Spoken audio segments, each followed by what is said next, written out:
Nothing happened. Ryan Mitchell said it straight to her face, his hand still resting on another woman's waist, lipstick faint on his collar, and then he smiled. Not an apologetic smile. The smile of a man who found her standing there genuinely inconvenient. 5 years. And the way he looked at her in that moment held no guilt, no shame, only irritation, like she was a waiter who had interrupted the wrong table. Emma Carter did not cry. She walked straight into a nearby private club, saw a stranger sitting alone in a dark corner, and did the one thing she had never done in her entire life. She kissed him. She had no idea she had just kissed the most dangerous man in Chicago. Before we go any further, if this story already has your heart pounding, hit that subscribe button right now and drop a comment telling me what city you're watching from. I want to see exactly how far this story has traveled. Now let's go back to the beginning. I am not the kind of woman who makes dramatic decisions. I want to be clear about that before I tell you what I did that night, because if you judge me on that one moment alone, you'll miss the whole story. I spent 5 years being steady, patient, reasonable. I was the woman who waited, the woman who trusted, the woman who believed that love was supposed to be quiet and safe and earned slowly over time. My name is Victor Romano, and that sentence probably already confused you. Because no, I was not the woman in the rain. I was the man in the corner of the room she walked into. But I'm getting ahead of myself. Let me tell you what I saw that night, because I saw all of it. I saw her before she even knew I existed. And I'll be honest with you, I hadn't truly seen anything in a very long time. I was sitting in a private club on Michigan Avenue, the kind of place that doesn't advertise itself, doesn't have a sign on the door, doesn't need one. If you know it exists, you're already the kind of person who belongs there. I had been coming to this particular room for 11 years. I knew every corner of it. I knew which bartender poured heavy and which one watered down the whiskey when he thought no one was paying attention. I knew which tables were wired for sound and which ones weren't. I knew things about that room that would make most people deeply uncomfortable. That night I was alone, which was not unusual. I was always alone. I had a glass of Macallan in my hand, 25-year neat, and I was watching the door the way I watch every door in every room I walk into. Not because I was expecting trouble, because trouble is something you stop being surprised by when you reach a certain age and a certain kind of life. Then the door opened, and she came in. She was wet from the rain. Her dark hair was clinging to the sides of her face. She was wearing a dress that told me she had planned to impress someone that evening, and a coat that was now completely soaked through. She stopped just inside the entrance, and I watched her scan the room, not like a woman looking for a friend, but like a woman looking for somewhere to breathe. Like a person who had just barely survived something and needed 4 walls around her before she fell apart. I've seen that look before. I've worn that look before. I went back to my drink. I told myself I was not interested.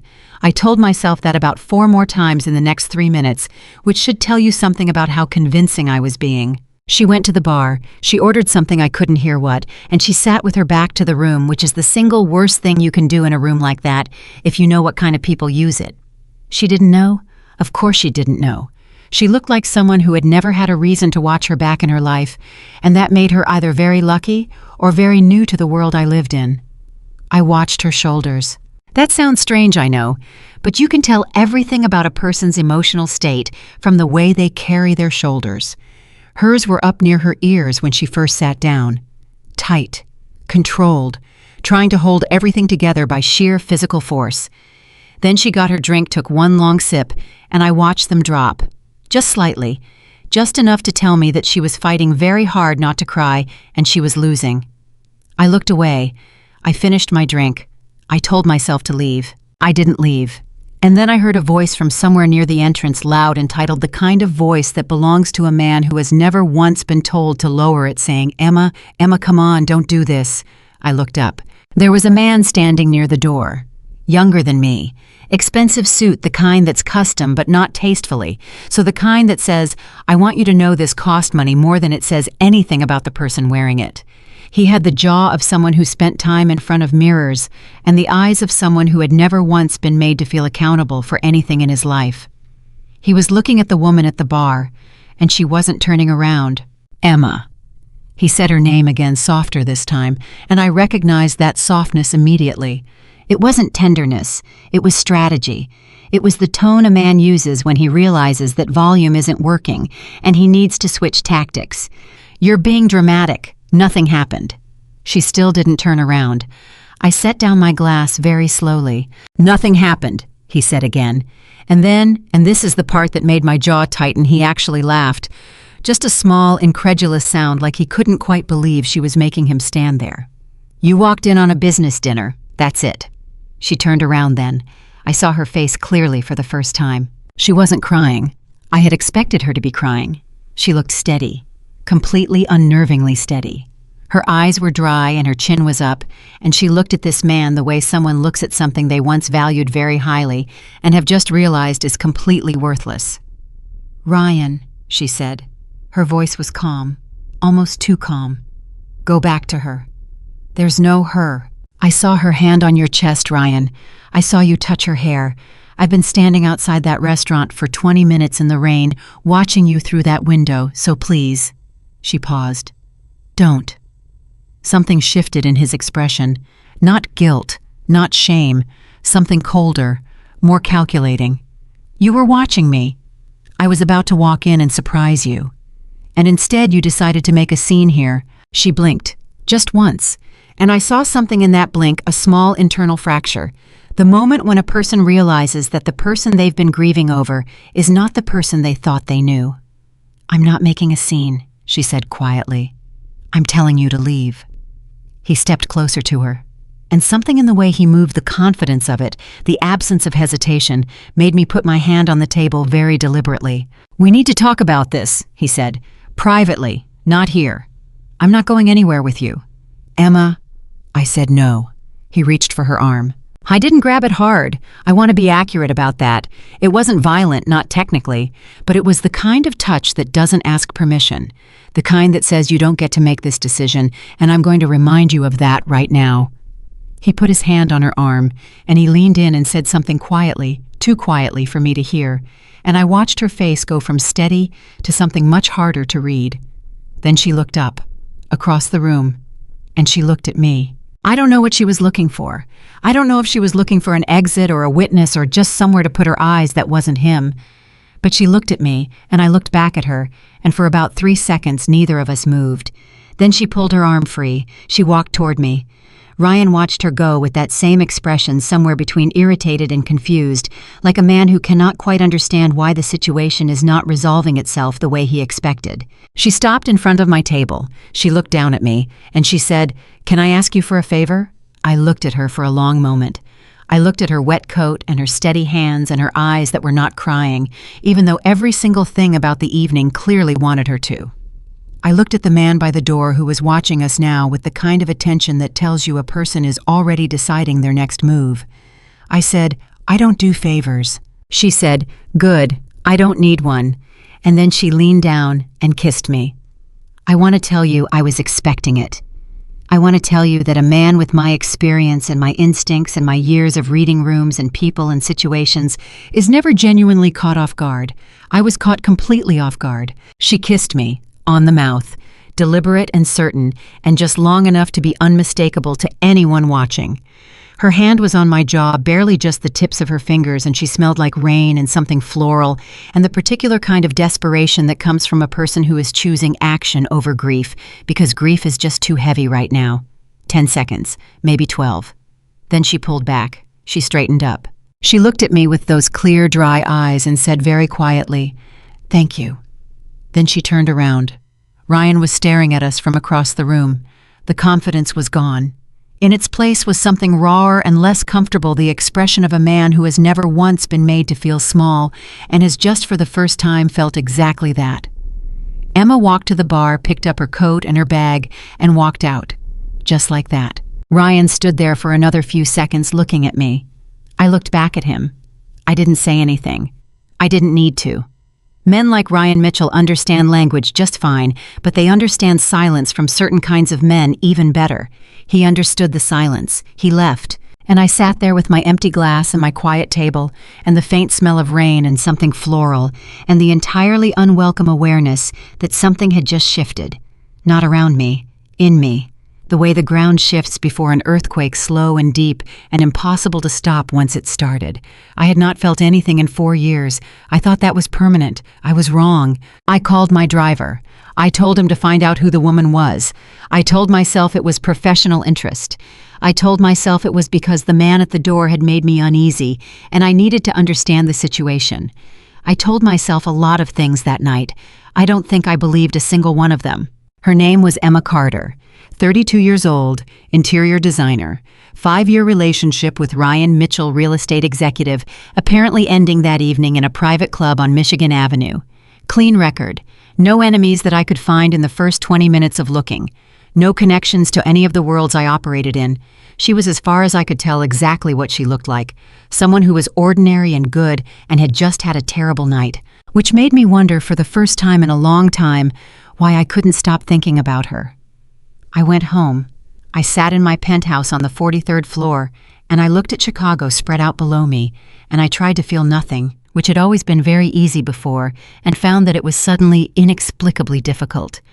I thought about the way she pulled her arm free from his hand. The certainty of it, like she had made a decision in that moment and it was final and she was not going to revisit it. I respect decisiveness. In my world, hesitation is expensive. The people who survive are the ones who choose and commit and don't look back. I had surrounded myself with people like that for decades. Hard people, certain people. People who understood that the world does not wait for you to feel ready. Emma Carter was not from my world, but she had that quality. And it unnerved me, because it was the last thing I expected to find in a woman who had spent the last 20 minutes crying in her drink. 3 days went by. I didn't contact her. I told myself I wouldn't. On the 4th day, I heard from one of my people that someone had broken into her apartment. The world I live in does not believe in coincidences. I made a call. I found out that Ryan Mitchell was not just an unfaithful boyfriend. Ryan Mitchell was a man with connections. I recognized immediately the kind of connections that explain why he walked into a private club I frequented without anyone stopping him. Why he had the particular flavor of confidence that isn't just wealth but something darker, something borrowed. He was involved with people I knew, not friends of mine, not allies, competitors, enemies, men who played the same game I did, but by different rules, messier rules, more violent ones, with less patience for strategy and more appetite for damage. And Emma Carter, who designed beautiful interiors for wealthy clients and knew absolutely nothing about any of this. Emma Carter had apparently become important to Ryan Mitchell for reasons that had nothing to do with love. I sat with that information for about 45 minutes. Then I made another call. I told my head of security to find Emma Carter and make sure she was safe. I told myself it was because her situation intersected with mine now. I told myself it was strategic. I poured 2 fingers of Macallan and sat in the dark and thought about a woman who smelled like rain, and I knew the way you know things when you're 57 years old and you've stopped lying to yourself about most things. I knew it wasn't strategic, not even close. The next morning, she was standing in her design studio when I walked in. She was on the phone pointing at something on a large drafting table, completely absorbed. Her assistant, a young man who looked deeply alarmed by my presence, tried to stop me. I walked past him. Emma looked up.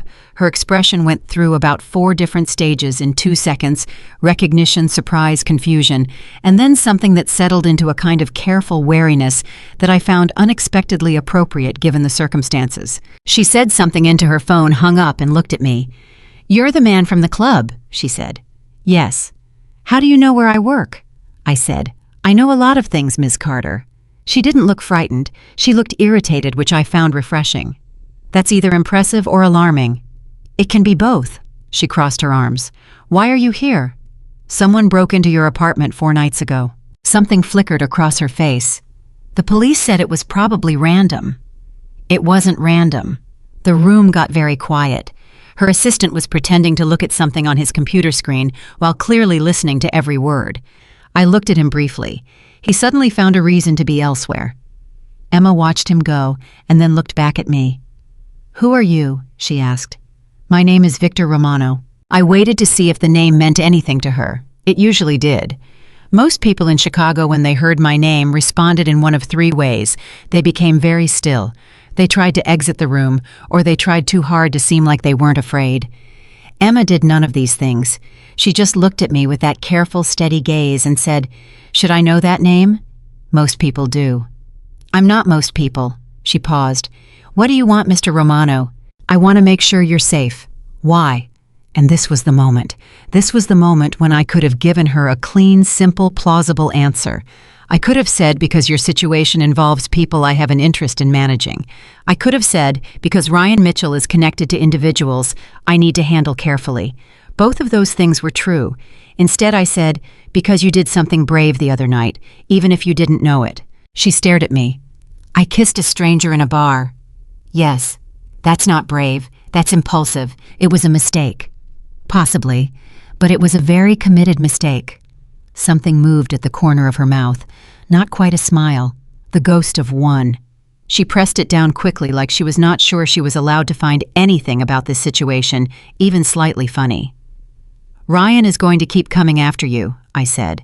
Not because he wants you back, because you have something he needs. She frowned. What could I possibly have? That, I said, is what I need to help you figure out. She looked at me for a long time. I let her look. I have learned over many years that most people become uncomfortable with silence and fill it too quickly, and that the words they use to fill it tell you a great deal about who they are. Emma Carter stood there in her design studio and held the silence with a steadiness that was remarkable for someone who had no idea the kind of world she had just accidentally stepped into. Then she said, "You helped me the other night. I sat at a table. You sat at a table and let a stranger kiss you in front of the man who just broke her heart, and then you made sure he left without causing a scene." She tilted her head. "That's not nothing." I didn't say anything. "Are you dangerous?" she asked. I considered lying. "Yes," I said. "To me? No." She looked at me for another moment. "How am I supposed to trust that—" "You're not," I said. "Not yet. But I think you're smart enough to know that the man who broke into your apartment doesn't want you safe, and I'm the only person currently standing in front of you who is telling you the truth about what you're facing." Silence. Then, "What is it that Ryan needs from me? We need to figure that out. May I sit down?" She looked at the chair across from her desk. She looked at me. She looked at the door. Then she pulled out the chair and said, "You want coffee?" And I thought for just a moment, just a flicker of something, I had no business feeling that this woman was either very brave or very foolish, and that I genuinely could not tell which one it was, and that for the first time in 4 years, I was looking forward to finding out. "Yes," I said. I sat down, and that was how it started. Not with strategy, not with calculation, not with the careful, deliberate decision-making that had defined every significant moment of my life for the last 3 decades. It started with coffee in a design studio on a Tuesday morning with a woman who wasn't afraid of me, and a situation that was already much more complicated than either of us knew. What I didn't tell her that morning, what I couldn't tell her yet, was what I had found when I dug deeper into Ryan Mitchell's business records. The files weren't just financial, they were comprehensive, detailed, the kind of documentation that doesn't exist by accident.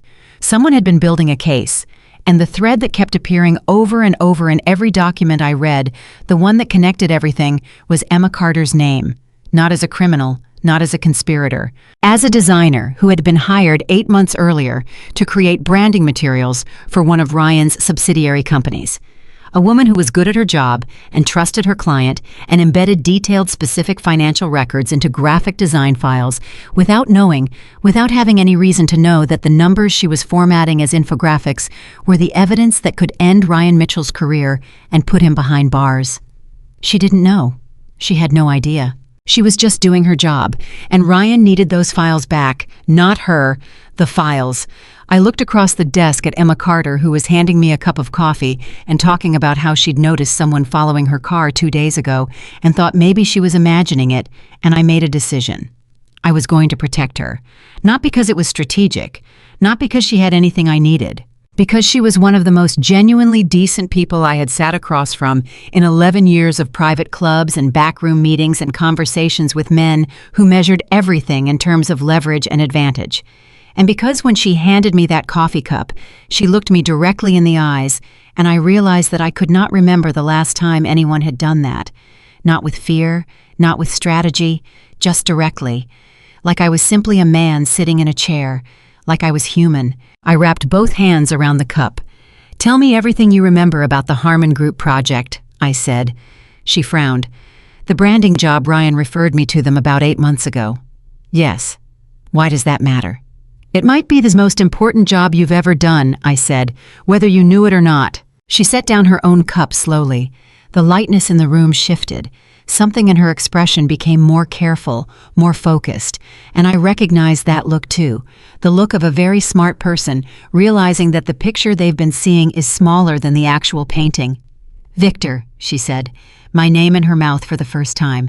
I held very still. "Tell me what's actually happening." So I did.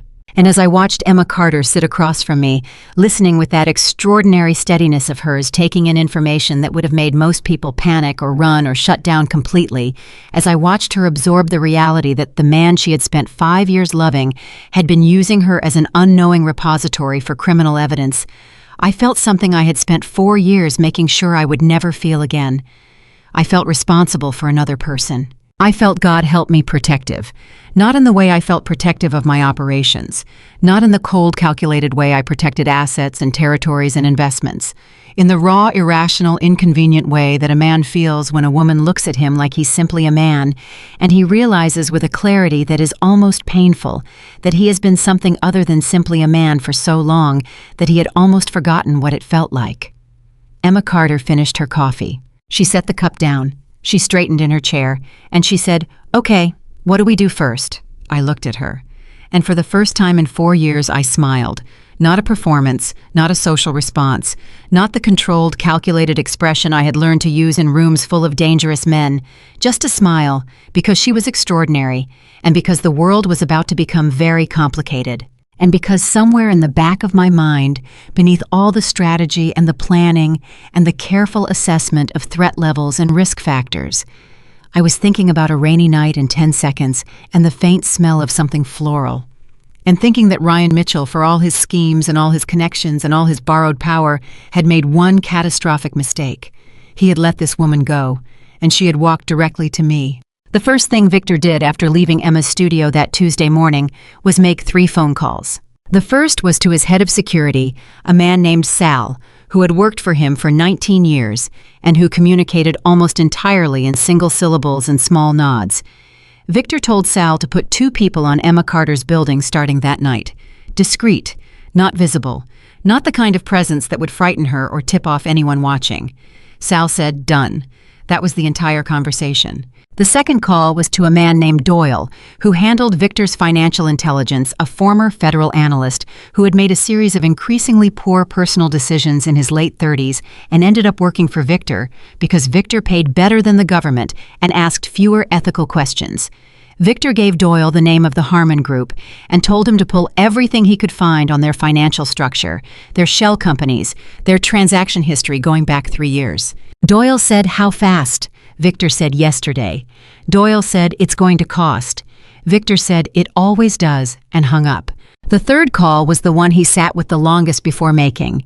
He held his phone in his hand for almost 4 minutes, which was by Victor Romano's standards the equivalent of an hour of indecision. Then he called his lawyer, not his corporate attorney, but the other one, the one whose number was not listed anywhere and whose office had no sign on the door, and told him to start building a quiet legal case around whatever Doyle found. "This going to court?" his lawyer asked.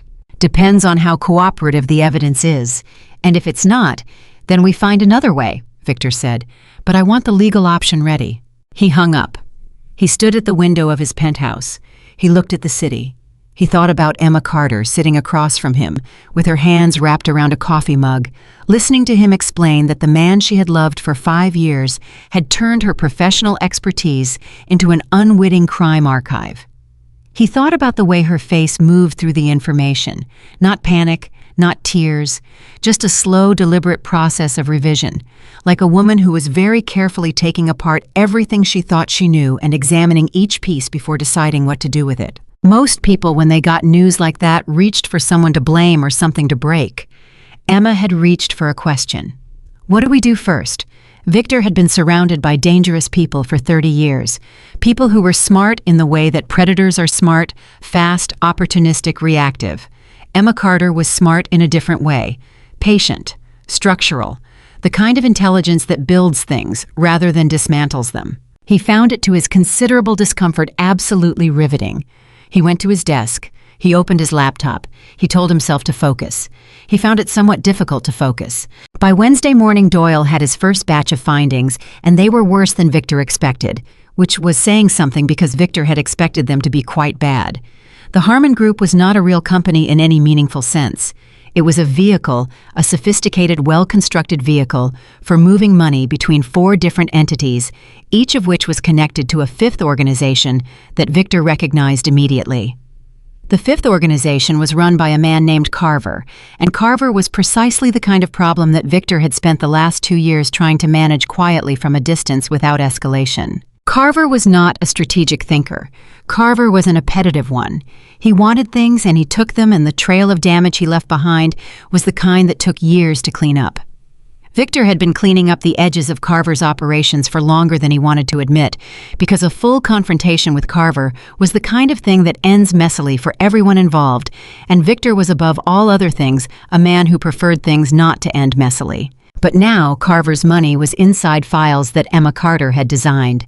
And Ryan Mitchell, who was apparently working as a kind of financial architect for Carver's operation, building the structures that made the money look legitimate, needed those files back before someone found them. Victor stared at the financial diagram Doyle had put together. He thought about Emma. He thought about the fact that she had no idea any of this existed. I thought about Ryan Mitchell putting his hand on her arm in that club, saying nothing happened, smiling that particular smile. Victor's jaw tightened. "Find Mitchell," he told Sal. "I want to know where he is, where he goes, who he talks to. Every day, starting now." Sal nodded. "And Sal," Victor said, "the people on Carter's building, increase it to 4. Sal raised an eyebrow. Barely. For Sal, that was the equivalent of a detailed follow-up question. "She doesn't know yet how serious this is," Victor said. "I want to make sure nothing happens before she does." Sal nodded and left. Victor leaned back in his chair. He was in this now. He was fully, completely in this, not because of strategy, and not because of Carver, and not because of anything that could be explained in clean, rational terms to any reasonable person. I was in this because he had made a decision in a coffee-scented design studio on a Tuesday morning, sitting across from a woman with steady hands and clear eyes, and the decision was this: nothing was going to happen to her. Simple as that. And in Victor Romano's world, when he made a decision, it stayed made. He picked up his phone and called Emma. She answered on the second ring. "Victor? How are you?" A pause. That's a very normal thing for a Mafia boss to open with. He blinked. Then, despite himself, he felt something that was almost a laugh move through his chest. "I'm not—" He stopped. "I prefer businessman." "I'm sure you do." Her voice was dry, but there was something underneath it. An edge of something that wasn't quite humor and wasn't quite fear, just awareness, like someone walking on ice and paying very close attention to every step. "I went through the Harmon project files last night. What you said about the financial records, you were right. They're embedded in the infographic documents. I thought they were data for the design, reference materials. They were designed to look that way." "Ryan gave them to me personally," she said.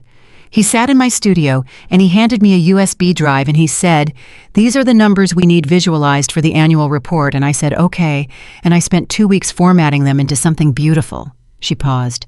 "I made his crime look pretty, Victor." "You did your job." "I made it look legitimate. I made it look clean." Her voice tightened, and Victor heard for the first time the thing beneath the steadiness, not panic but fury. A very controlled, very compressed fury that was doing enormous work to contain itself. "He used me."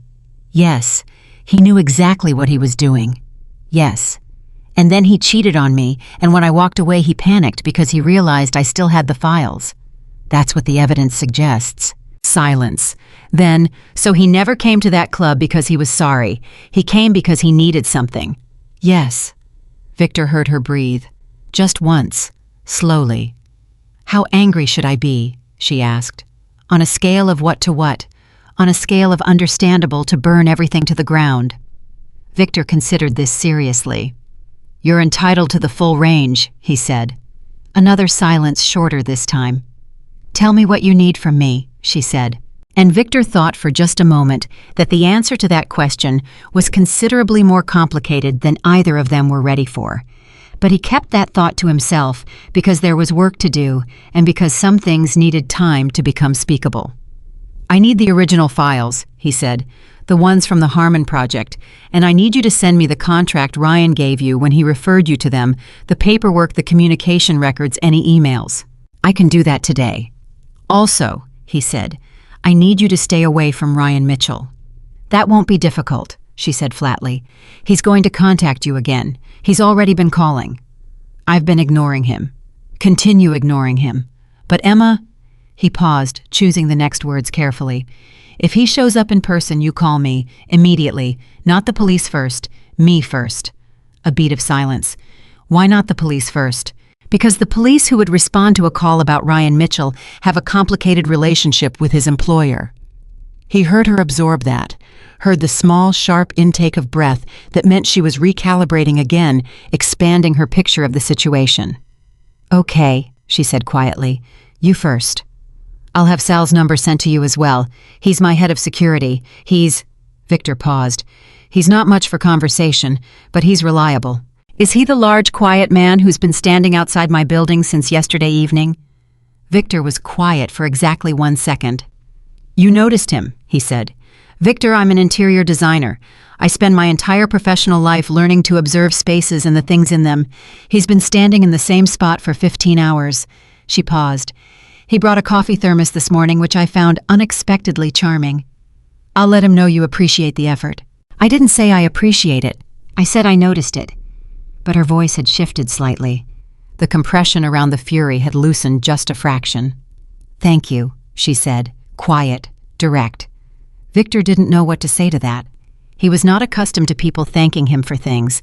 Gratitude was not a currency that circulated in his world.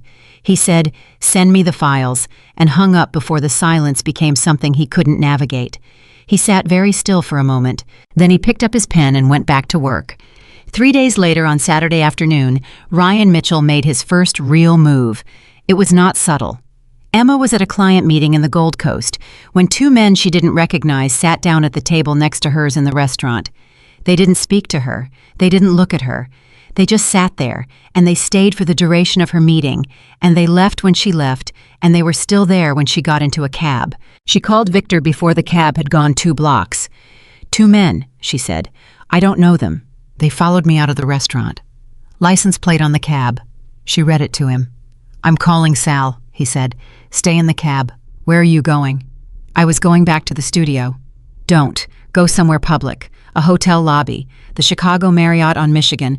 Go there, go inside, sit in the lobby. Don't leave until Sal reaches you. Victor. Emma. His voice was different than she had heard it before. Not louder, quieter, but with a kind of gravity underneath it that made the air feel heavier. Please. She went to the Marriott. Sal arrived 14 minutes later. He was, as Emma had observed, a very large and very quiet man. He sat across from her in the lobby, with his hands on his knees, and said in the most words Emma had heard him string together, yet, Mr. Romano is on his way. Emma looked at him. He's coming here. Sal nodded. He doesn't need to do that. Sal looked at her with an expression that communicated clearly and without any words at all that arguing with Victor Romano about what he needed to do was not a productive use of anyone's time. Emma sat back in her chair. Victor arrived 23 minutes after Sal. He walked through the lobby with the kind of movement that parted crowds without requiring any effort. People simply got out of his way, the way people unconsciously recalibrate around a force of gravity they can feel but can't quite identify. He sat down next to Emma, not across from her, and he looked at her with that careful, assessing attention she was already starting to recognize. You okay? He asked. I'm fine. I wasn't in danger. They were just watching. That's how it starts, Victor said. Watching first, establishing your routines, learning your patterns. So what Ryan is doing? Ryan isn't doing this alone, Victor said. The men you saw I need Sal to confirm, but I think they work for Carver. Emma went still. Who is Carver? Victor looked at her for a moment. The weight of what he was about to say, how much to hold back was visible on his face, and Emma had already learned that Victor Romano was not a man who made his thinking visible unless he intended to. Carver is the man whose money is in your design files, he said. Ryan works for him, or works with him. The distinction matters less than the fact that Carver is the kind of man who does not tolerate loose ends. and I'm a loose end. You're potentially the evidence that ends his operation, Victor said, which is considerably worse than a loose end. Emma looked down at her hands. She turned them over once, then back. Then she looked up. What happens now? Now we move faster, Victor said. I was trying to build this carefully, legally, through channels that leave you protected. But if Carver is already putting people on you, we don't have the time I thought we had. How much time do we have? Victor didn't answer immediately, which was its own answer. Victor, I don't know yet, but I'm going to find out tonight. He paused. I'm going to need to have a conversation with someone who won't enjoy having it. Emma studied his face. What kind of conversation? The kind I'm good at. She held his gaze. Are you going to hurt anyone? Something crossed his face. Not offense, something more complicated. Not if I can avoid it. That's not a no. No, he agreed. It's not. Emma was quiet. Victor watched her sit with that information the same way she'd sat with everything else, not flinching from it, not pretending it was something other than what it was, just looking at it directly and deciding what she thought about it. Be careful, she said finally. Victor blinked. It was such a simple thing, such an ordinary thing to say. People said it to each other every day. Be careful. Drive safe, watch yourself. Empty social currency usually, reflexive and weightless. Emma said it like she meant it, like it actually mattered to her whether he came back in one piece. Victor stood up. He straightened his jacket. He looked at Sal and said, "Stay with her." He looked at Emma. He almost said something. Then he decided he didn't have the words for it yet, and he left. The conversation that night was with a man named Reyes, who ran a mid-level operation on the South Side and who had the distinction of owing Victor an enormous favor from approximately 3 years ago, the kind of favor that cannot be repaid in cash and can only be called in once. Victor called it in. In exchange, he got an hour of very honest conversation about Carver's current state of mind, his plans, and specifically what he intended to do about the Emma Carter situation. What Reyes told him was not good. Carver knew the files existed. Ryan had told him about them weeks ago, apparently hoping that confessing the problem was better than Carver discovering it independently. Carver had given Ryan 60 days to recover the files and eliminate the exposure. 51 of those days had passed. Ryan was out of time, and Carver's patience, which had never been his most abundant quality, was completely exhausted. Victor drove home with this information sitting in his chest like a stone.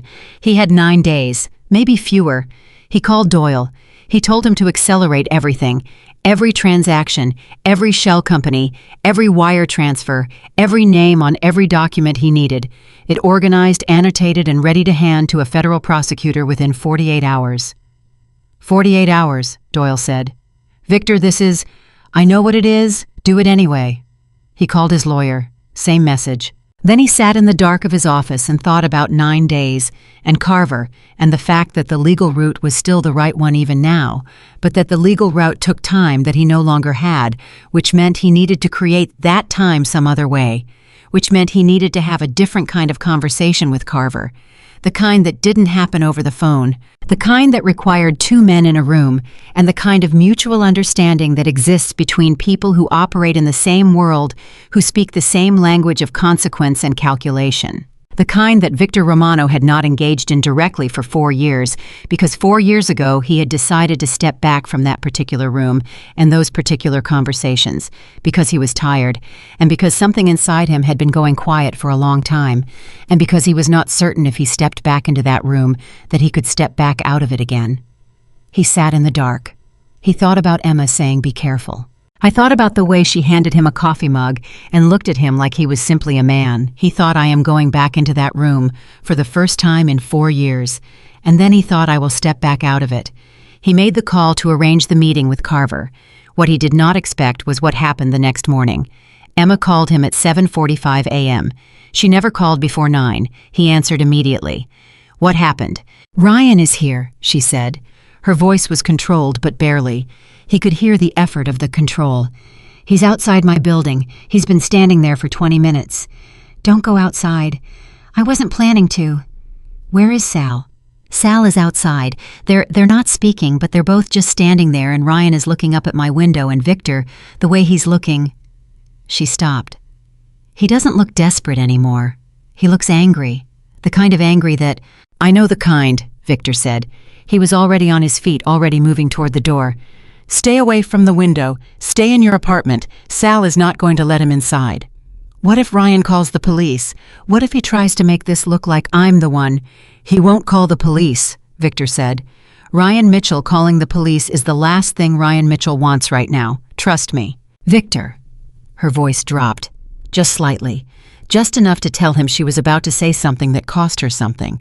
"How long is this going to last? I can't live in my apartment waiting for you to manage the situation indefinitely. I have clients. I have work. I have a life that I have been trying very hard to put back together, and every morning I wake up and there's another piece of it that's been compromised by a man who—" She stopped herself. When she spoke again, the control was back harder than before. "I'm not asking you to fix everything. I just need to know there's an end to this." Victor stood in his hallway with his coat in his hand and her voice in his ear, and he said with more certainty than he currently had any right to feel, "There is an end. I will end it. Give me a few more days." A silence. "Okay," she said. "I mean it, Emma." "I know you do." Another pause. "That might be the strangest part of all of this.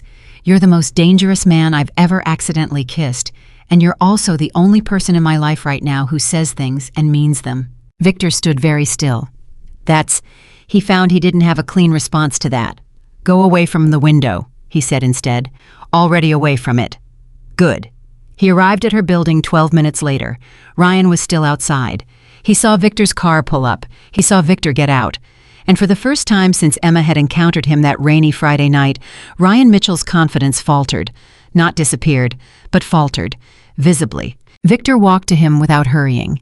He had learned a very long time ago that urgency was a form of fear, and he was not afraid of Ryan Mitchell. He stopped about 3 feet away and looked at him for a long moment without speaking. Ryan said, "Romano." Victor said, "Walk with me." "I'm not—" "It wasn't a question," Victor said. They walked. Victor was not going to describe what he said to Ryan Mitchell during those 8 minutes, not in detail. What he will say is that he made the situation very clear in language that required no interpretation, and that he did it without raising his voice once, and that by the end of the 8 minutes, Ryan Mitchell had understood several things that he had apparently not fully grasped before that morning. The first was that Emma was under Victor Romano's protection, which was a designation that meant something very specific and very serious in Chicago. The second was that Victor already had the financial documentation from the Harmon Group, that it was already in the process of being organized for legal submission, and that Ryan's window for controlling this situation had effectively closed. The third was something Victor said quietly at the very end, when Ryan was looking at him with that raw, exposed expression of a man who has just discovered that the game he was playing is considerably higher stakes than he understood. Victor said, "You put your hands on her in that club. You stood outside her building this morning. You sent 2 men to follow her on Saturday. Those things happened. I know they happened. Do not give me a reason to revisit that list." Ryan said nothing. Victor walked away. He went back to Emma's building.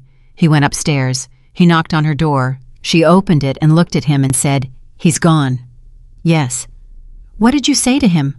"I clarified the situation." She looked at him steadily. "Did you threaten him?"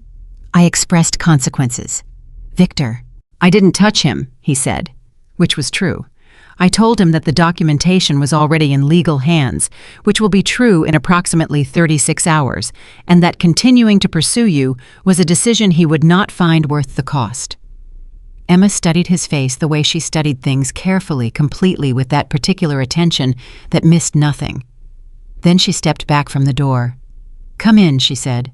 "I made coffee." Victor walked inside.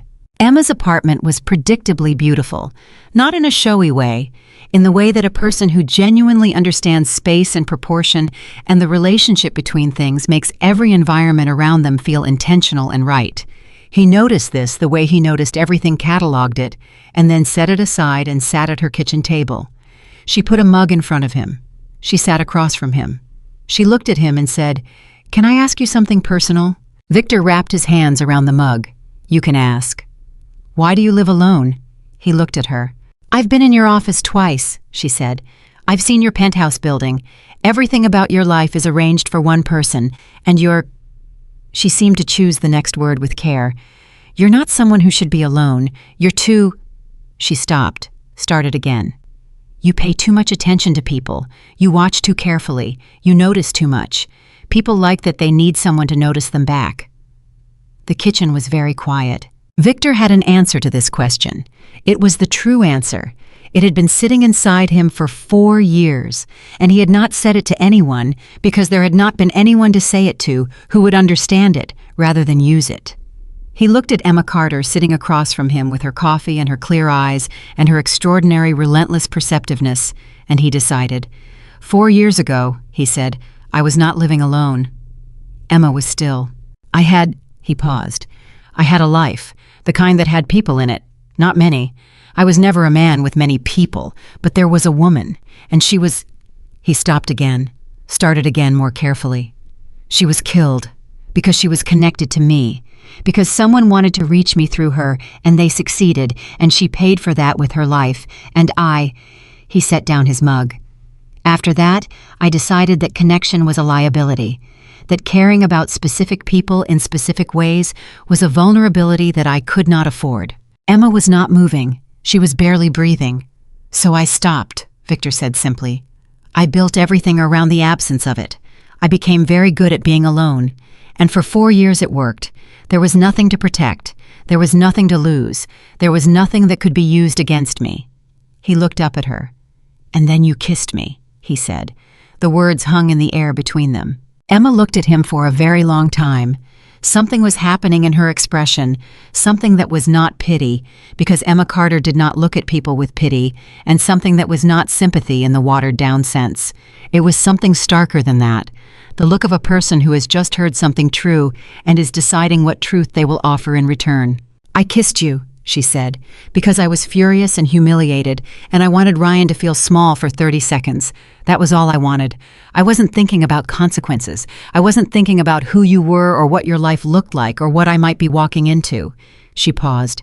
That was impulsive and reckless, and probably the least calculated thing I've done in my entire adult life.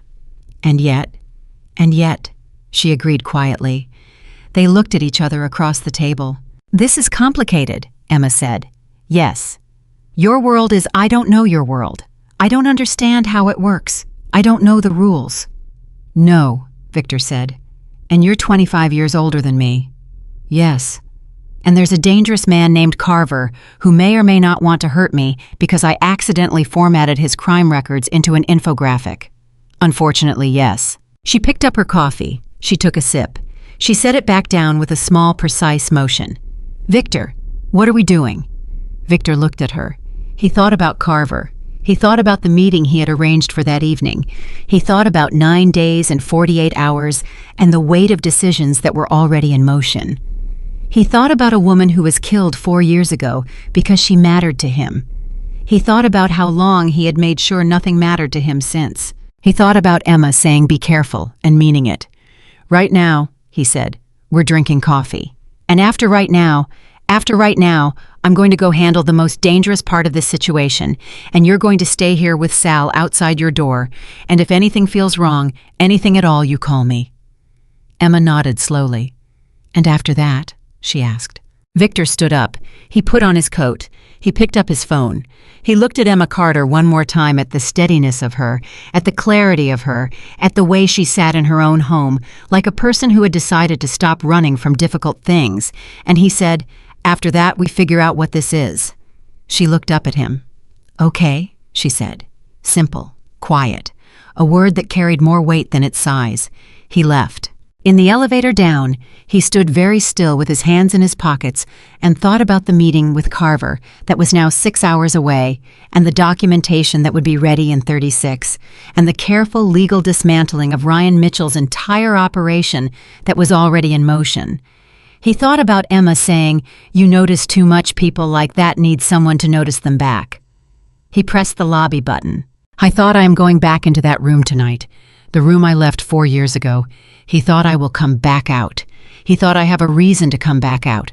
And Victor Romano, who had spent 4 years making very sure he had no reasons, walked out of Emma Carter's building into the Chicago morning and understood with the cold, clear certainty of a man who has stopped lying to himself about important things that everything was about to change. The only question now was whether he could protect her long enough to find out what they were on the other side of it. He was going to find out, starting tonight. The meeting with Carver was set for 10 o'clock that night at a location that Victor had chosen deliberately, a private dining room above a restaurant he owned in the West Loop. A room that had no cameras, no recording equipment, and exactly 2 exits, both of which Victor's people controlled before Carver's car even pulled up to the curb.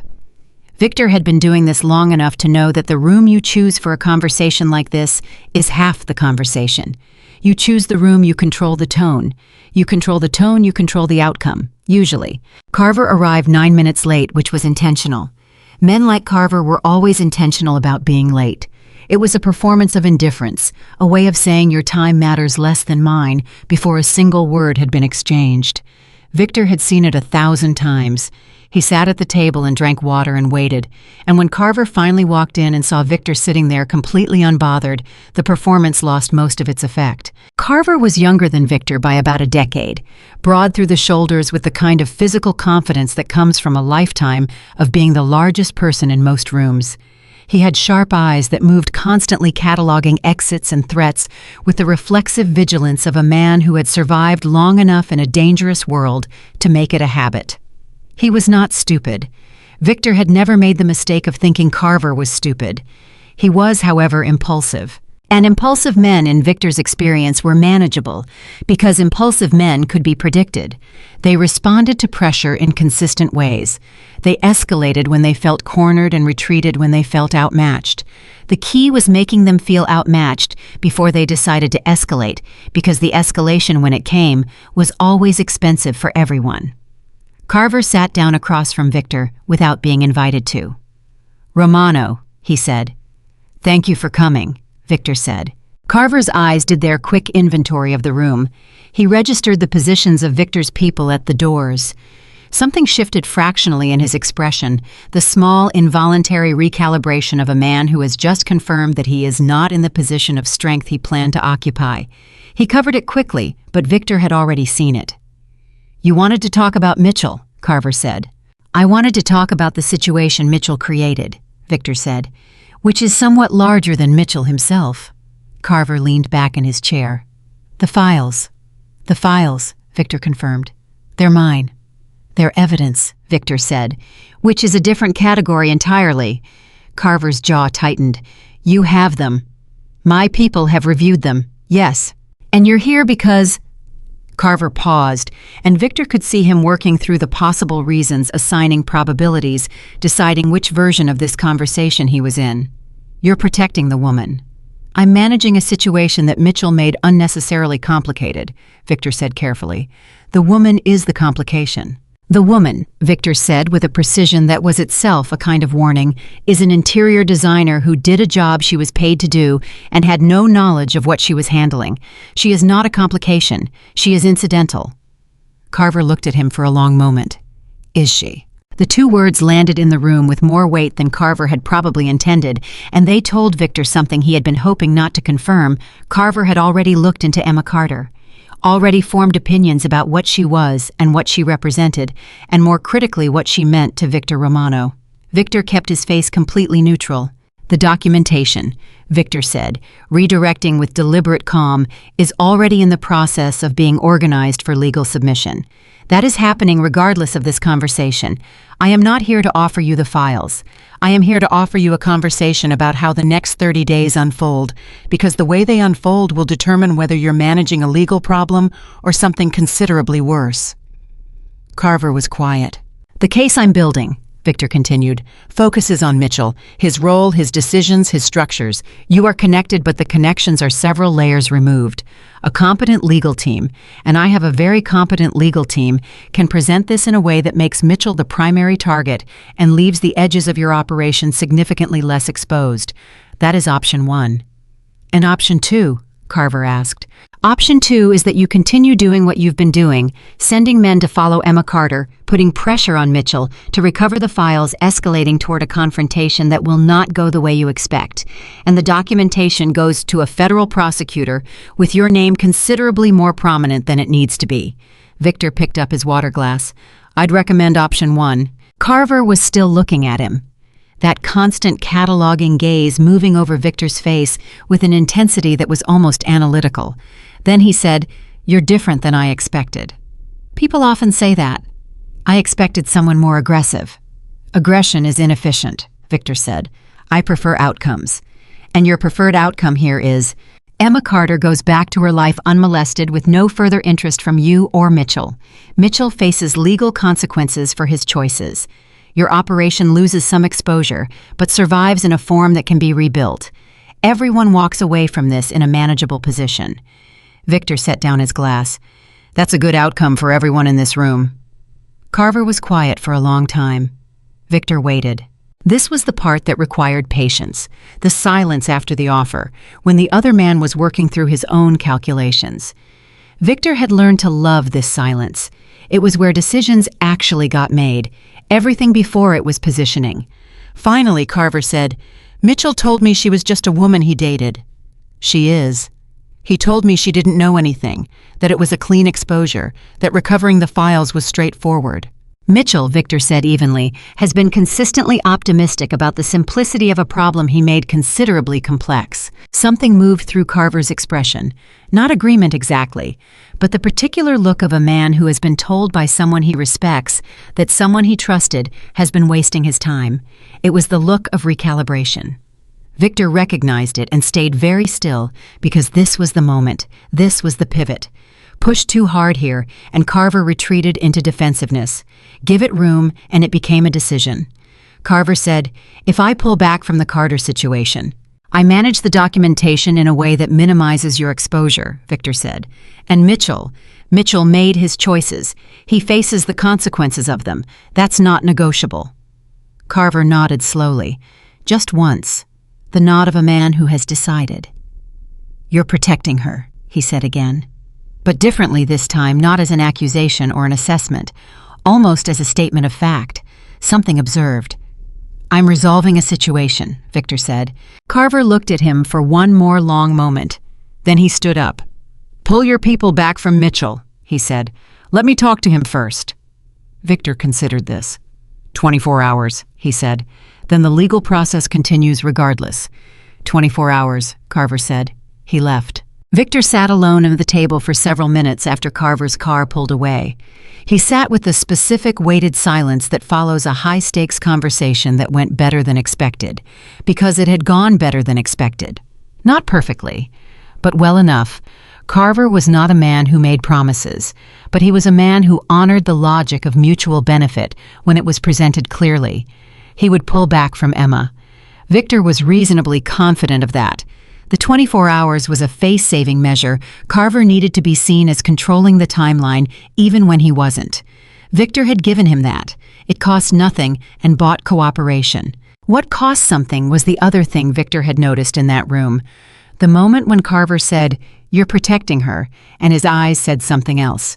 Something that told Victor that the next time Carver's calculation changed, if the legal situation shifted, if new pressure appeared from unexpected directions, if Mitchell said the wrong thing to the wrong person in the wrong 24 hours, Emma Carter's name would come back to the top of the list. Victor called Sal. "Keep the full detail on her," he said. "Tonight and tomorrow. Don't reduce anything regardless of what I say before I call you with an explicit all clear." Sal said, "Understood." Victor drove home. He did not sleep. At 6:47 in the morning, Emma called him. He answered on the first ring. "I found something," she said. No preamble, no good morning. The voice of someone who had been awake for hours and had reached the point past tiredness where everything becomes very clear. "In the Harmon files. I've been going through them again since last night. Victor, there's a layer I missed. Inside the layered infographic files, the ones where I embedded the financial data, there are secondary files. Hidden inside the visual layers, not the financial records. Something else." Victor sat up straighter. "What kind of something else?" "Communications," she said. "Emails, dozens of them, between Ryan and someone who signs everything with just initials. DC." Victor was very still. "DC," he said. "Do you know who that is?" Victor's mind was moving very fast through a very specific set of connections. DC, 2 letters. Carver's first name was Daniel. His people called him Carver, always Carver. It was one of those names that had absorbed the last name completely. But his actual first name, say the emails to me, Victor said. Read me one of them. Emma read. Victor listened. By the time she finished the third email, he had confirmed two things. First, the initials DC were Daniel Carver. The writing style was distinctive, short, impatient sentences, a particular way of referring to financial structures as architecture, a word Victor had heard Carver use in person the previous night. Second, these emails were not just evidence of financial crimes. They were evidence of something considerably larger. The emails contained references to law enforcement contacts, names, specific names of people inside the Chicago Police Department, and one name that Victor recognized from the federal level, a name that, if confirmed, represented an exposure so significant that Carver's operation wasn't just in danger of legal consequences, it was in danger of complete collapse, and Carver didn't know Emma had found it. Emma, Victor said carefully. Stop going through the files. She paused. Why? Because what you just found is more significant than the financial records, much more significant, and I need you to not look at any more of it until I'm there. Victor, what is it? What did I find? I'll be there in 20 minutes. Don't call anyone. Don't send anything to anyone. Don't... He stopped. Are you at home? Yes. Stay there. Don't open the door for anyone but me or Sal. You're scaring me. Good, he said. Being appropriately scared right now is the correct response. He paused. 20 minutes. He drove to her apartment in 18. Sal was at the door. Victor went straight upstairs.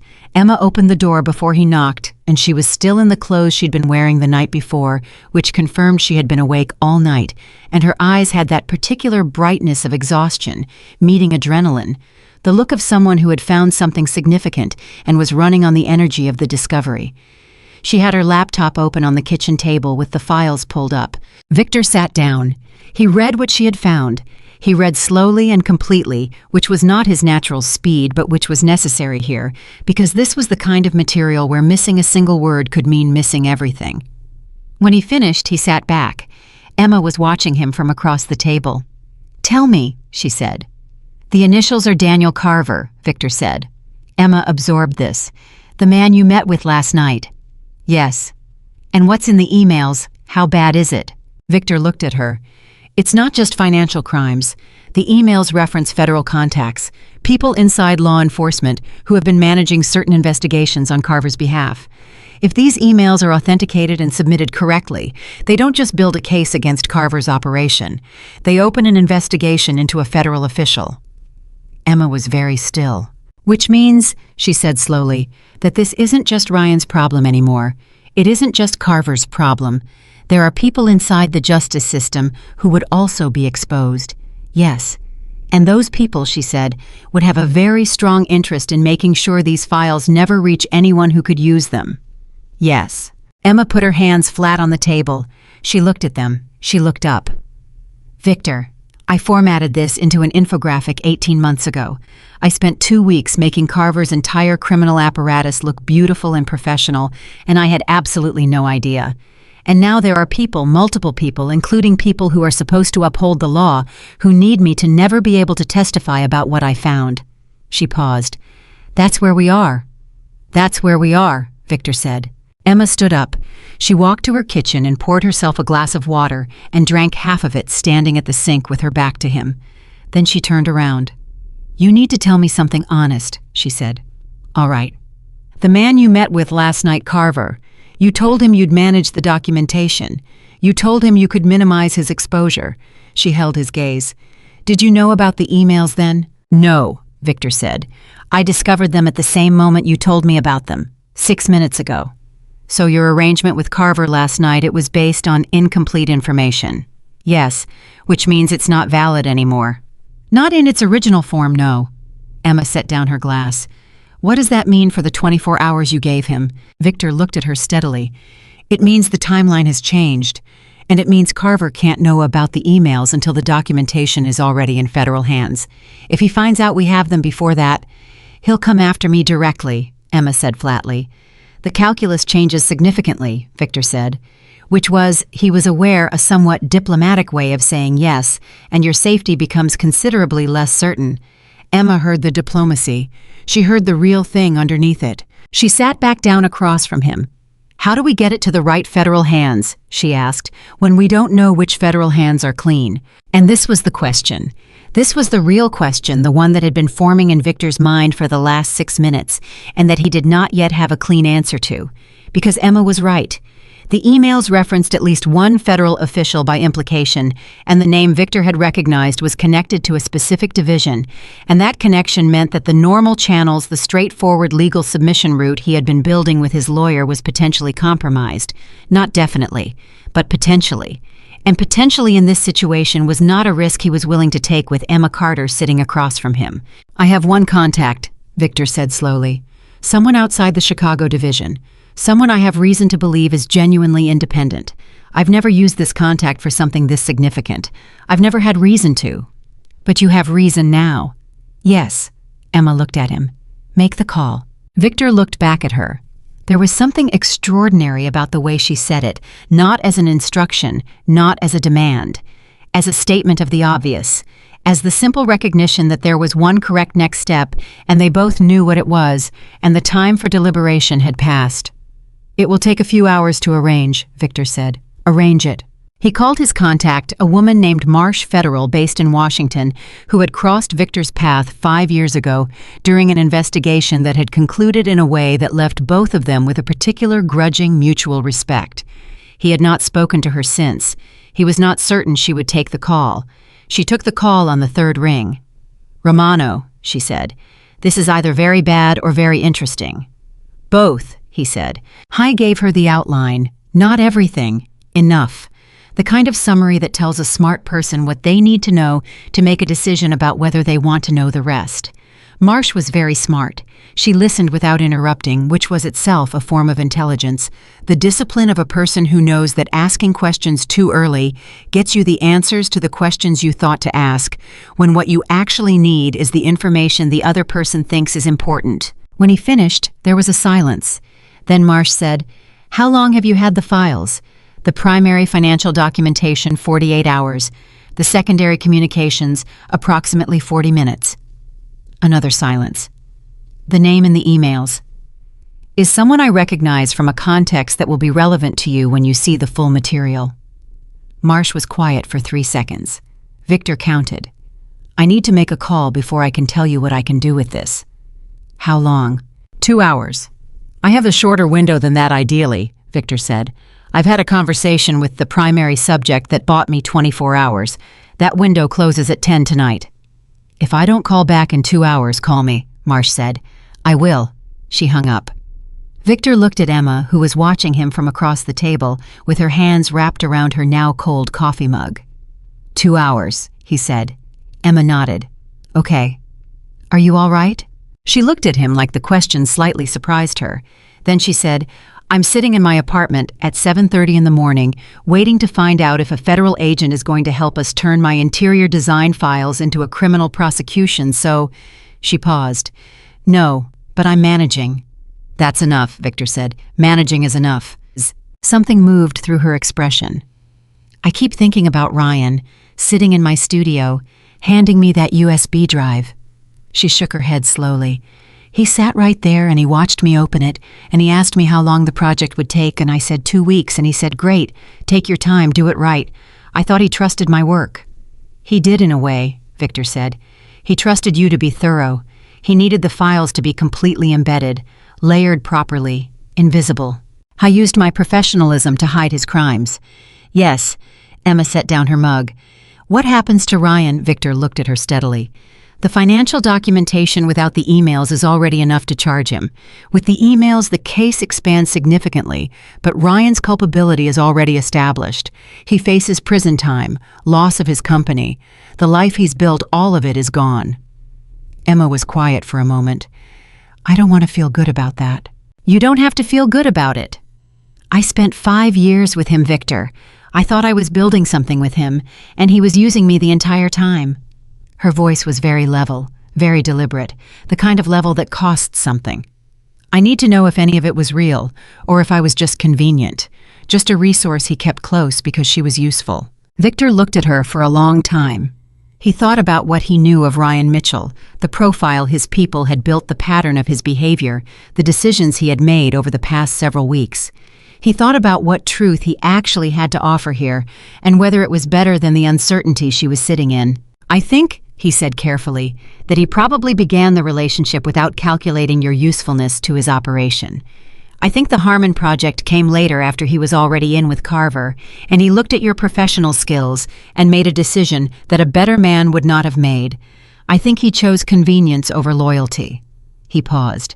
"That doesn't make the 5 years a lie exactly, but it makes the ending of them a betrayal that was deliberate and calculated and aware of exactly what it cost you." Emma looked at him. "That's a very honest answer," she said.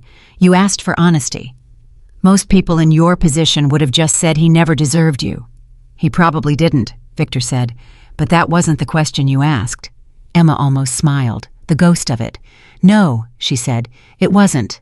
They sat in the particular quiet of two people who have moved past a certain threshold of knowing each other, the quiet that is not uncomfortable, that doesn't require filling. Victor had not sat in a quiet like this with another person in 4 years. He had not realized until this moment how much he had missed it. Not the silence itself, but the specific quality of shared silence with someone whose company you do not have to perform in. At 9:14, Marsh called back. Victor answered immediately. "I made my call," Marsh said. "I need you to understand what you're asking me to step into here." "I understand it. The name you referenced, if the emails say what you say they say, this goes significantly above my division's jurisdiction. This requires coordination at a level that I cannot guarantee will stay clean." "I know," but Marsh said. And then she paused, and Victor heard something in the pause that was not hesitation, but consideration. The sound of a person who has been waiting for something she did not know she was waiting for. "The name on those emails has been a thread I've had in my hand for 3 years without enough rope to pull. If this is what you say it is, it is." Another pause. Shorter. "Secure channel. I need the files within 4 hours. Everything. The financial documentation and the communications. Unaltered. You'll have them in 2. Romano." "Yes." "The woman, Carter.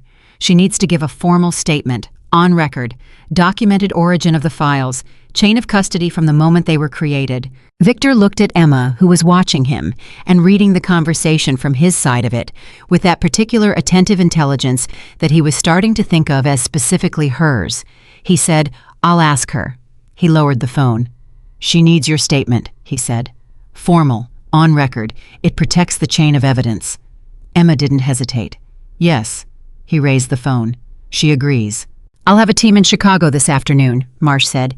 "Keep your window with Carver. Don't spook him before we have the files secured." "Understood." Marsh hung up. Victor set down his phone. Emma said, "It's moving." "It's moving," he confirmed. Something shifted in the air between them. Not relief, it was too early for relief, and both of them knew it. But something that was adjacent to relief. The particular release of energy that comes when a plan that has been theoretical becomes operational. When you stop managing the problem and start solving it. Emma said, "Victor." He looked at her. "When this is over," she said, "when the files are submitted and the statements are given and Ryan is facing charges and Carver is dealt with, or whatever the right word is." She paused. "What do you want your life to look like?" The question landed differently than he expected. He had been thinking about next steps about Marsh and the secure channel and the documentation and keeping Carver contained for the next 12 hours. He had not been thinking about after.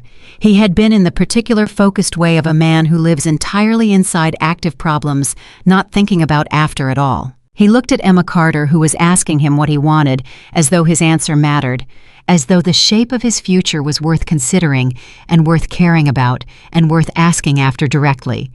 He said, "I want a life that has people in it." Emma looked at him. "Specific people," he said.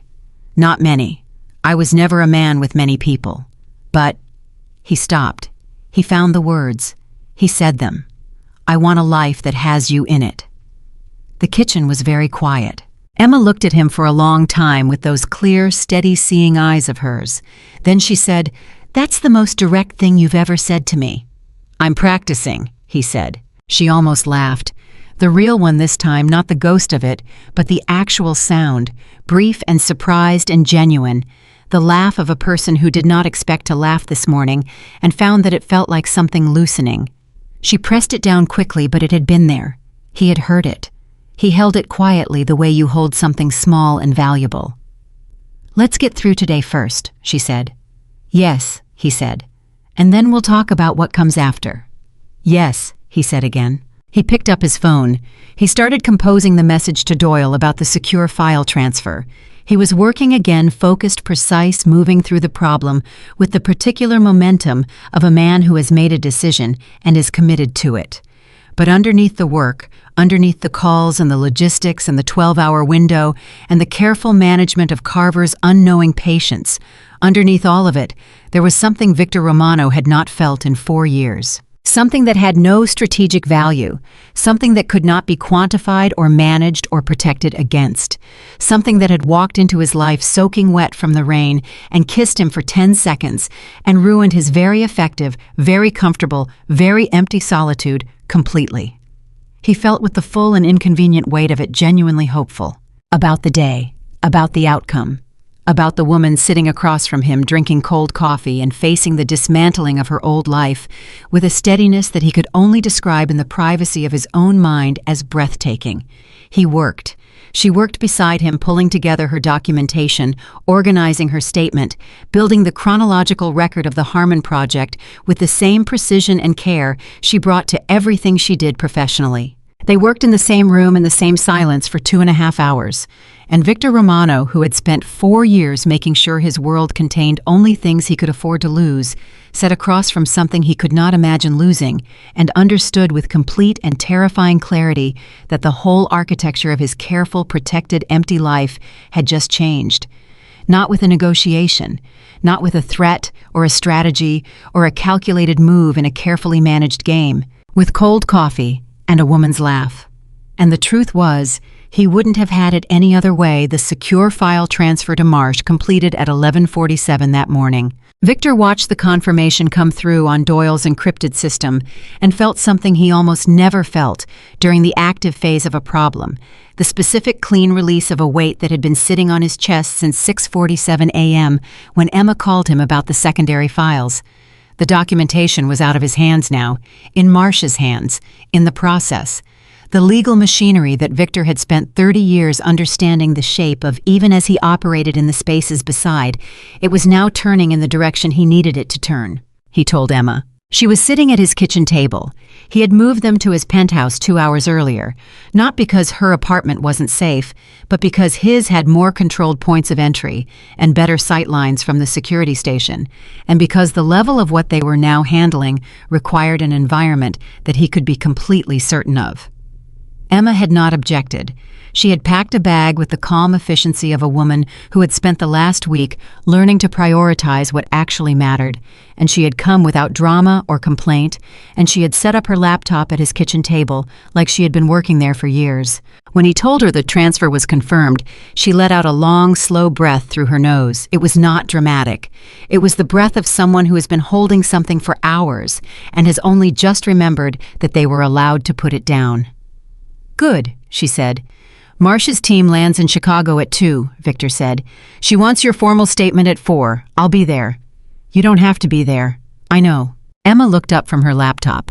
She looked at him for a moment with that particular expression she got when she was deciding whether to push on something or let it sit. She let it sit. "Okay," she said. "Thank you." Victor went back to his phone.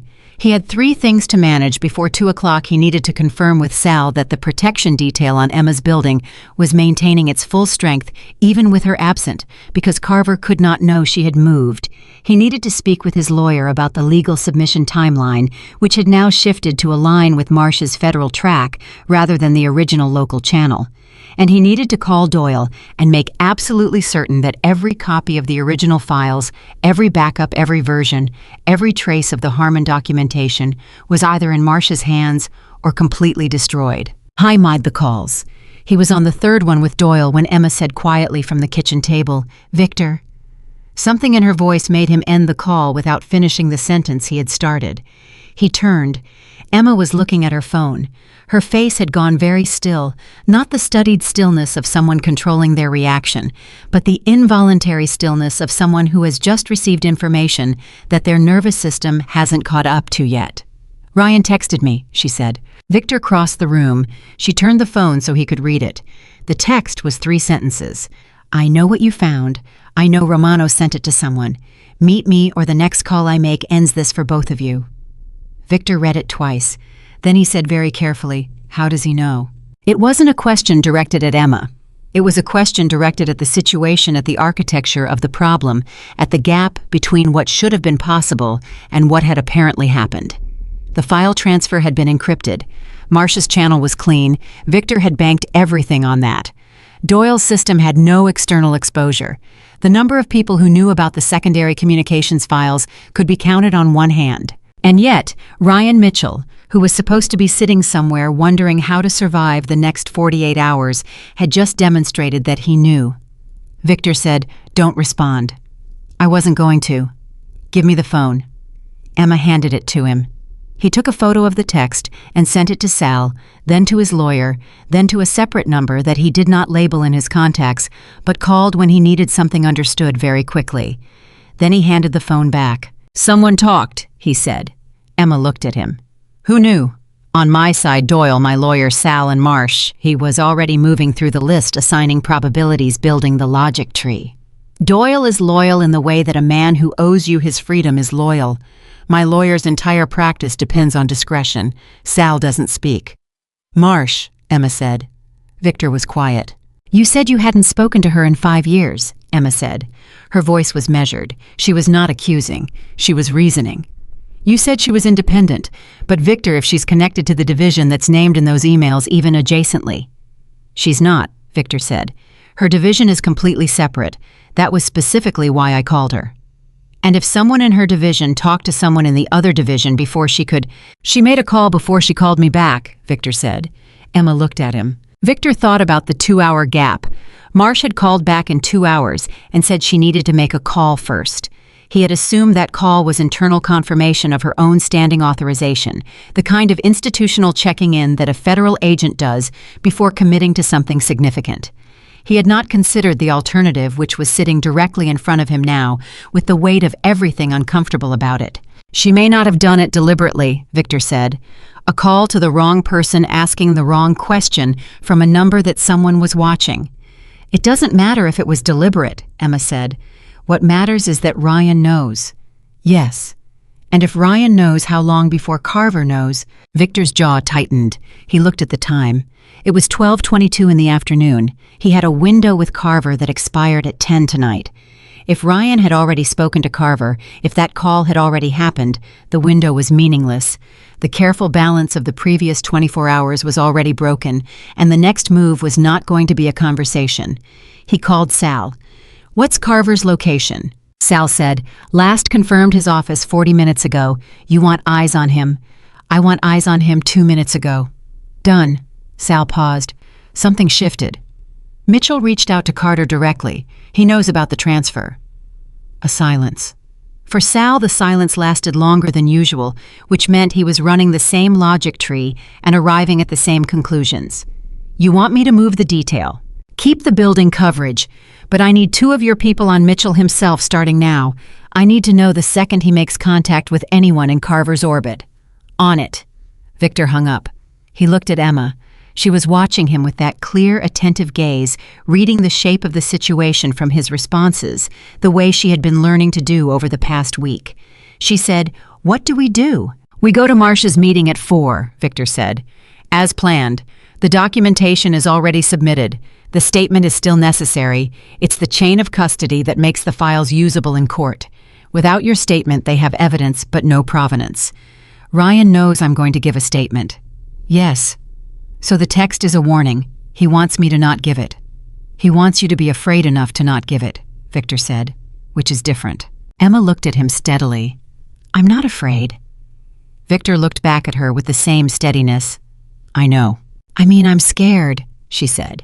And the honesty of the correction, the precision of it was so characteristically Emma that something shifted in Victor's chest. "I'm scared. But scared and afraid aren't the same thing. Scared is just information. It means pay attention. It means something real is happening." She paused. "I'm not going to let that text stop me from giving a statement that Ryan Mitchell and Daniel Carver go to prison." Victor held her gaze for one more second. Then he said, "Okay." "Okay," she said back. He called Marsh. He told her about the text. He told her that the security of the operation may have been partially compromised and that Ryan Mitchell had prior knowledge of the file transfer. He was direct and complete, and he gave her time to respond. Marsh was quiet for a moment. Then she said, "The call I made was to my direct supervisor, no one else." "I believe you," Victor said, "but I need to know if your supervisor's communications are clean." A longer silence. "I'll handle that on my end." "The 4 o'clock meeting still happens," Victor said. "We still need the statement." "Agreed. I'm going to move the location. I'll send you the new address at 3:30. "That works." He hung up. At 1:15, Sal called him back. "Carver left his office 20 minutes ago," Sal said. "He's in a car heading north. I've got eyes on him." "Victor." Another of those significant Sal pauses. "Mitchell's car is also moving. Same direction." Victor stood very still. "They're meeting." "Looks like it." "Do you have a location?" "Working on it. Give me 10 minutes." Victor put down his phone. He looked at Emma, who was reading the situation from his face. "Ryan and Carver are meeting," she said. "Yes." "Before your window with Carver closes." "Yes," which means Carver already knows. "Almost certainly." Emma was quiet for a moment. Then she said, "What does Carver do when he knows?" She asked it straight, no softening. The question of a person who has decided that incomplete information is more dangerous than difficult information. Victor thought about how to say what he knew honestly. He thought about Carver in that room the previous night, the cataloging eyes, the careful calculation, the line "you're protecting her," and the specific freighted way it had been said. He thought about a man who had survived as long as Carver had survived by eliminating complications before they became unmanageable. "Carver doesn't bluff," Victor said. "When he decides something needs to happen, it happens. The 24-hour arrangement we had that was contingent on him not knowing about the federal submission. Now he knows. So the arrangement is gone," Emma said. "Yes, he's going to come after me. He's going to try to prevent you from giving that statement," Victor said.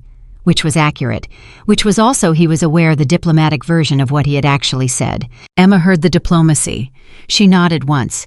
"Then we need to move." "We have time." "Victor." She stood up from the table. Her voice was completely controlled. Her hands were completely steady. "If Carver has decided something needs to happen, every minute we spend in this apartment is a minute he's using to figure out how to make it happen. You know that. You know how this works. Stop trying to manage what I'm feeling and tell me what we actually need to do." Victor looked at her. He looked at Emma Carter standing in his kitchen with her laptop under her arm and her bag, already within reach, because she had apparently been paying enough attention to know that readiness was a decision you made before you needed it. He looked at a woman who had never lived in his world and had somehow in the space of 10 days learned to think in it. "We leave now," he said. "We go to a location Carver doesn't know I use. We stay there until the 3:30 message from Marsh. Then we go to the statement meeting. And Carver, Sal is tracking him. The second he makes a move toward either of us, we know. And Ryan?" "Ryan," Victor said, and there was something in his voice that was not anger exactly, but was the very controlled, very compressed older brother of anger, "is about to discover that threatening a woman I'm protecting is the most expensive decision he has ever made." Emma looked at him. Something in her expression shifted, not fear, but recognition. The look of a person who is seeing something clearly for the first time. "You would have let him go," she said slowly. "Before today, before the text. You told me the legal process would handle Ryan, and you were going to let that be enough." "Yes. But now he put me directly in the middle of it," she said. "He texted me. He threatened me personally." "Yes.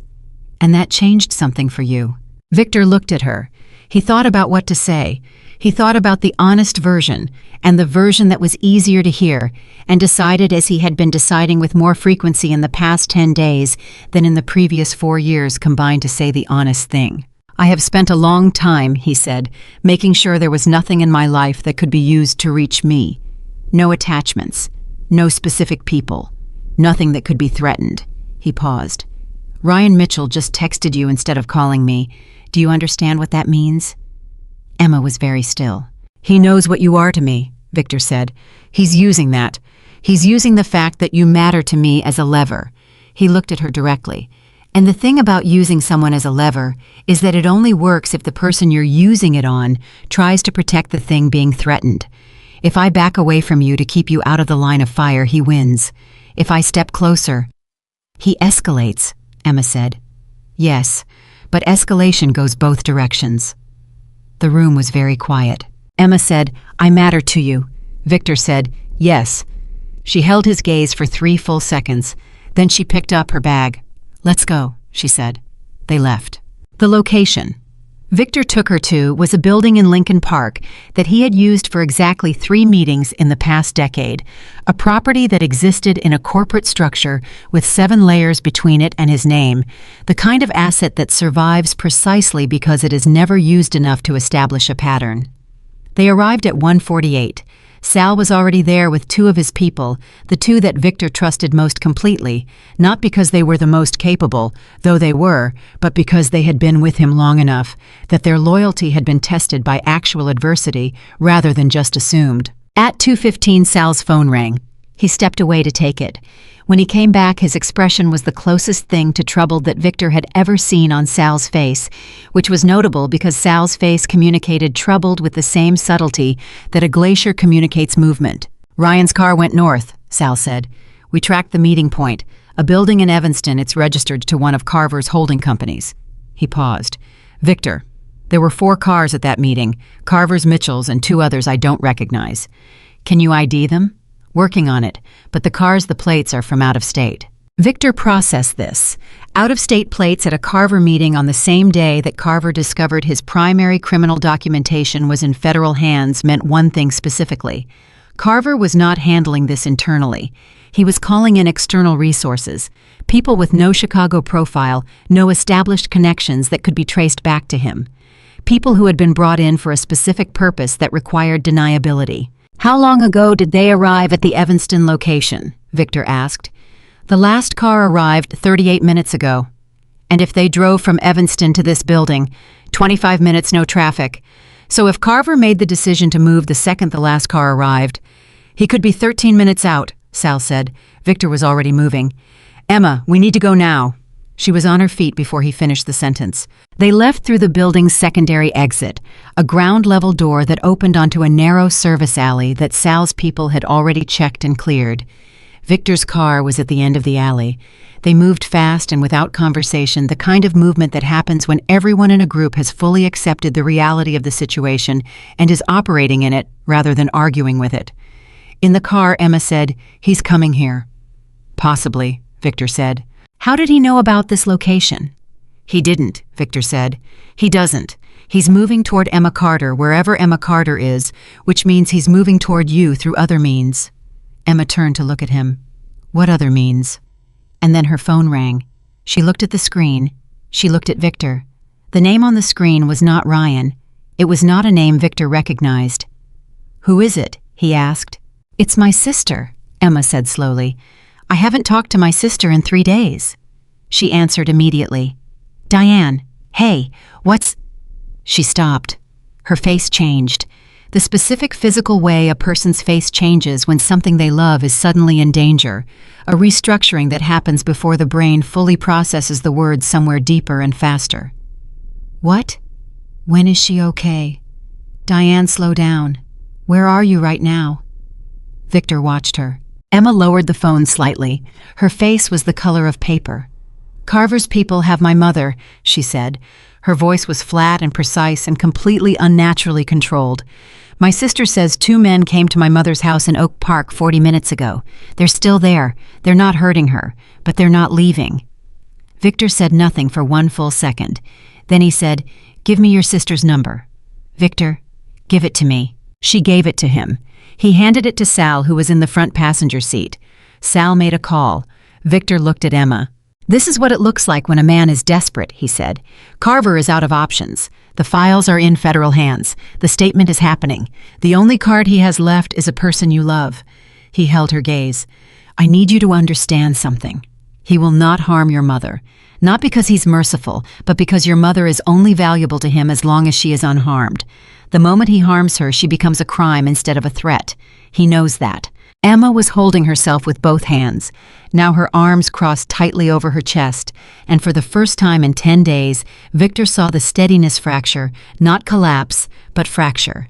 A visible crack in the control, the place where a woman who had been managing extraordinary pressure finally touched the thing she could not be objective about. "She's 71 years old," Emma said. Her voice was still flat, but there was something underneath it now, something raw and stripped of the careful management she had been applying to everything else. "She has nothing to do with any of this. She doesn't, Victor. She thinks I'm a designer. She doesn't know any of this exists. She's just a woman who lives in Oak Park and grows tomatoes and watches the news at 6 o'clock, and she has nothing to do with Ryan Mitchell or Daniel Carver or any of—" "I know," Victor said. "Get her out." "I'm already getting her out." "Victor." Her voice broke on his name, just slightly, just once. Then she pulled it back together. "Get her out." "Listen to me," he said. "Sal has 3 people in Oak Park right now. They were already there for contingency. I put them there yesterday because I knew this was a possible vector. They are at your mother's house. They are assessing. In approximately 4 minutes, Sal is going to tell me that they have eyes on the situation, and then we are going to handle it." Emma stared at him. "You anticipated this?" "I anticipated the possibility," he said carefully. "You put people at my mother's house without telling me?" "Yes." She looked at him. The look was complicated, not angry, not exactly, but searching, working through something. "Why didn't you tell me?" "Because telling you would have meant telling you that the people around you, including your family, were potential targets. I didn't have confirmation that was true. I only had the possibility. And I made a decision that protecting you from that fear until I had something real to tell you was worth the withholding." He paused. "I was wrong about the withholding. I should have told you. I'm telling you now." Emma was quiet for 3 seconds. Then she said, "We're going to talk about what you should and shouldn't decide to tell me." "Yes," he said. "We are. After my mother is safe." "Yes." Sal's phone buzzed. Sal looked at the screen. He turned to Victor. 3 people confirmed at the house. 2 male subjects, 1 outside, 1 inside. Mrs. Carter and the sister are inside. Nobody hurt. Subjects appear to be waiting, not escalating. Emma closed her eyes for just 1 second. Victor put his hand over hers on the seat between them. He did not squeeze it or press it or make it into anything other than what it was: contact, presence, the simple physical fact of being there. Emma turned her hand over and held his. They rode in silence for 30 seconds. Then Victor said, "Sal, tell the Oak Park team to move." Sal said, "On it." The next 8 minutes were the longest 8 minutes Emma Carter had ever spent. She held Victor's hand and she looked at the city moving past the car windows, and she breathed deliberately, methodically, the way you breathe when breathing is the only thing you can control. And she did not speak because there was nothing to say that was more useful than letting Sal and Victor's people do what they were there to do. At 2:57, Sal said, "Both subjects removed from the property, peacefully. Mrs. Carter is safe. Sister is with her." Emma put her free hand over her mouth. She held it there for a moment. Then she lowered it. Her eyes were bright but dry. "Okay," she said. "Okay," Victor said. "I want to call my mother." "Yes, call her now," she called. Her mother's voice came through the phone, confused, slightly shaken, but intact.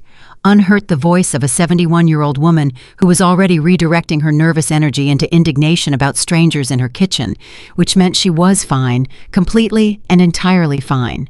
And Emma closed her eyes again for a moment and said, "Mom, I know, just stay with Diane. I'll explain everything soon, I promise. I love you." She hung up. She turned to Victor. "Carver just used my mother," she said. Her voice had changed. The fracture was gone. The control was back, but it was different now, not the careful, managed steadiness of a woman holding herself together. It was something harder and cleaner. The steadiness of a woman who has passed through the thing she was most afraid of and found herself on the other side of it and made a decision. "I want to give the statement. Today. Right now. I don't want to wait for 3:30. I want to call Marsh and I want to go wherever she is, and I want to give her every single thing she needs to put Daniel Carver and Ryan Mitchell in a federal courtroom." Victor looked at her. And Victor. She held his gaze with a directness that was almost physical in its intensity. "I know you've been trying to find a way to resolve this without a direct confrontation with Carver. I know you've been managing him, working the edges, keeping everything as clean as possible, because of me, because you didn't want me in the middle of a war." Victor said nothing. "Stop managing it for my sake," Emma said. "I'm already in the middle of it. My mother's in the middle of it. There's no clean edge left to stay on." She paused. Do what you need to do. All of it. Whatever that looks like. I trust you. Victor looked at Emma Carter for a long moment. He thought about the night he had decided 4 years ago to stop having people in his life that he cared about, because caring about people gave other people something to aim at. I thought about how right that decision had felt at the time. He thought about how completely, thoroughly, and permanently this woman had dismantled it in 10 days without once trying to. He said, Sal, call Marsh. Tell her the statement meeting moves to now. And tell her we have a secondary development that changes the urgency of the federal timeline significantly. Sal nodded. Victor looked at Emma one more time. He said, Are you ready? She said, I've been ready. He said, Then let's finish this. And the car moved forward into the afternoon, carrying 2 people who had started as a 10-second kiss in a private club and become something neither of them had planned, for heading toward the last chapter of a story that had begun in rain and betrayal and revenge, and had somehow, through the specific alchemy of honesty and trust, and 2 people refusing to look away from each other, become something else entirely. Something that felt against all odds like the beginning. Marsh met them at a federal building on the south side at 3:41 in the afternoon, not the location she had originally planned, not the one she had been going to send at 3:30, but a different building entirely, one she had chosen in the last hour, specifically because it was a building that Carver's network had no established relationship with, no contacts inside, no history of access. She was waiting in a conference room on the 4th floor when Victor and Emma walked in, and she was not alone. There were 2 other agents with her, both of whom Victor assessed in approximately 4 seconds and found acceptable, not because he trusted federal agents categorically, because he did not, but because these 2 had the specific, unself-conscious body language of people who were genuinely focused on the work rather than performing the appearance of it. Marsh was a small woman in her early 50s with gray at her temples and eyes that moved the way Victor's moved constantly, completely cataloging everything in the room without appearing to. She looked at Emma when they walked in, and she said, Miss Carter, thank you for coming. Emma said, Thank you for making it possible. They sat down. The statement took 1 hour and 17 minutes. Victor sat against the wall and did not speak, and watched Emma Carter give the most precise, detailed, chronologically complete account of the Harmon Group project that anyone could reasonably have produced without preparation from memory, under the particular kind of pressure that comes from knowing that the account you are giving is the legal foundation of a federal prosecution. She did not falter. She did not hedge. She did not soften the parts that were uncomfortable, including the parts where she described Ryan Mitchell sitting in her studio, handing her the USB drive, watching her open the files with a smile that she now understood in a completely different way than she had understood it at the time. When she described that moment, her voice stayed level, but her hands folded on the table in front of her, pressed together slightly harder for exactly the duration of that sentence. Victor saw it. He did not think anyone else in the room did. When the statement was complete, Marsh set down her pen and said, Ms. Carter, I want you to understand what this documentation represents. Emma said, Tell me. The financial records alone are sufficient to charge Ryan Mitchell with 8 counts of financial fraud and money laundering. With the communications, the emails, we have a conspiracy case that extends to Daniel Carver and to a federal official whose name I am not going to say in this room, but whose career is ending as of this afternoon. She paused. The chain of custody you have just established makes all of it usable. Without your statement, the files were powerful but arguable. With it, they are airtight. Emma was quiet for a moment. Then she said, How long before charges are filed? Mitchell will be in custody before midnight tonight, Marsh said. Carver, the timeline is slightly longer because the case is more complex and because I need to protect the integrity of the federal piece. But days, not weeks. Emma nodded. There will be more conversations, Marsh said. You'll need to be available for follow-up. There may be a grand jury appearance. This is not finished today. I understand, Emma said. Marsh looked at her for a moment. Then she said something that Victor did not expect from a federal agent who had been entirely professional for the previous hour and 17 minutes. She said, You did something difficult today. All of it, not just the statement. The whole last 2 weeks. She paused. You should know that. Emma looked at her. Something moved through her expression, not the ghost of a smile this time, but the real one, brief, genuine. Thank you, she said. They left the building at 5:03. On the sidewalk, Emma stopped walking. Victor stopped beside her. The late afternoon was cold and the city was loud, and she stood there for a moment with her face turned up slightly, not at anything specific, just up. Just breathing the open air of a city that had been pressing down on her for 10 days. Then she said, "It's done." "The hardest part is done," Victor said carefully. "No." She turned to look at him. "It's done. Ryan is going to prison.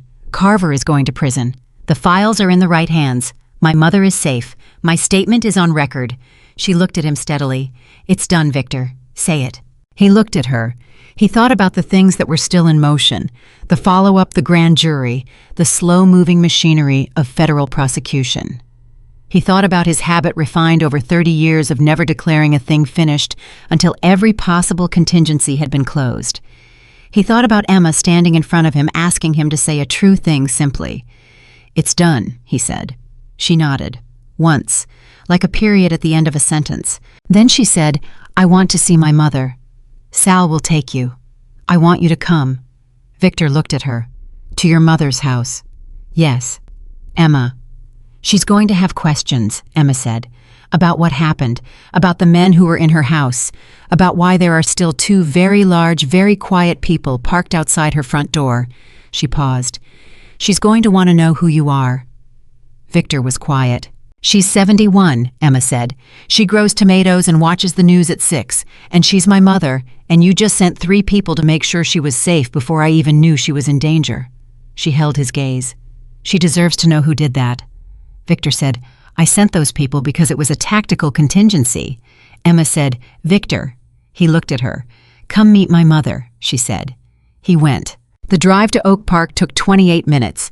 Victor sat in the back of Sal's car and thought about the last time he had been introduced to a woman's family, which was so long ago that the memory had the particular texture of something that happened in a different life, which technically it had. He thought about what Emma's mother would see when she looked at him. A 57-year-old man with gray at his temples and the particular kind of stillness that comes from decades of living in rooms where stillness was survival.